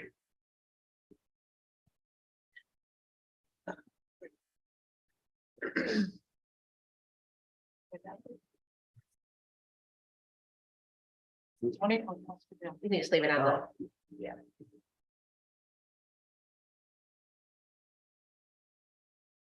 Any other questions in regard to the Albion Building Authority line items?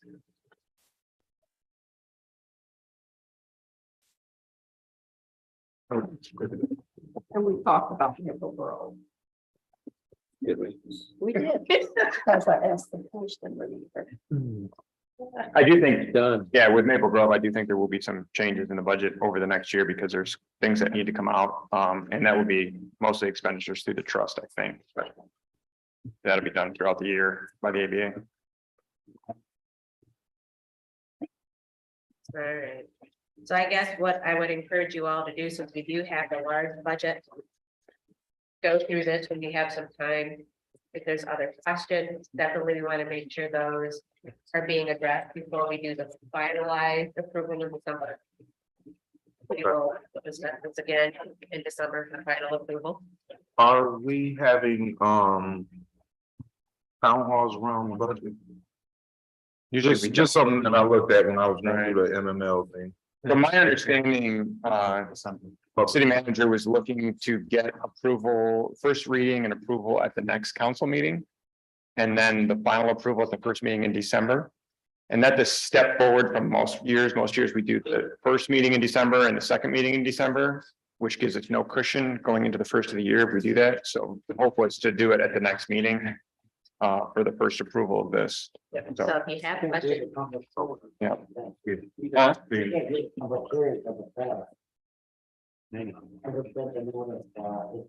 Okay, so I guess it will be the 5th and then If we have. and 14 days later. okay, going back, yeah, questions, make sure that we get those addressed before we have to do the final. Like he was saying, Budget numbers. the one deal. Okay. And Like, it's time to kind of review, digest. Make that. We are having a item council meeting. For discussion. One second. We are having council meetings. We'll have council, but we won't approve the budget. You thought we wasn't gonna have a council meeting? We have to have a council. Yeah. I understand. I just wanted to make sure that Scott had said, I was wrong. Yeah. so now it's the first meeting on the floor, second meeting on the, or whatever. Just the fifth. Because of the public hearing. Right. Yeah. All right, so do we have public comments? No public, we have anybody here? Okay, Okay, all right, perfect. council member comments. Thank you very much, everybody and the staff, for being here. This is, so city manager Snyder is supposed to be back on the 21st, which is our next meeting. And so I'm grateful, but thank you for allowing me to fill in the meantime, and I appreciate the support and And this is thank, hopefully my last meeting. thank Unless she you. doesn't recover from RSV. Yes, thank you to the neophytes in terms of explaining some things and having the extra discussion sometimes for clarification. So that was greatly appreciated. Mayor Pro Tem Jackson. Thank you for giving us the big copy so that we could go through this and get some of this taken care of. And then the next note, on November the 19th, which is this coming Saturday, there will be a gospel fest from 12:30 to 5 down at the Bone Theater. Hoping everyone can come out. What's Saturday? This Saturday, the 19th, November the 19th. Where? At At the the bottom. Bone Theater. Councilman Williams. Thank you. I would like to say congratulations to everybody on their election. Thank you to the staff as well. And there's a movie showing at the Bone at 1 o'clock. It's free and open to the public. So if you guys want to go. The other night we paid. Yep, and we tried to make sure all the organizations brought all the kids out. So just, if you guys don't have nothing on the agenda and you want to see a movie, go down to the Bone. All right. Yes. All right. And thank you to our city clerk. Yeah. Sylvia. Yeah, amazing job. Sorry, it was a. I know people, the people who were the polls were taken care of, so that's all on her. She's an Army of one as well. Yeah, she is. Good job. Wonderful job, Jill. 5-10 minutes. Move we adjourn. I think. Support. All in favor, say aye. Aye. Meeting adjourned, 12:25 PM. Make sure your microphones are off. Scott. Hey, Scott, please.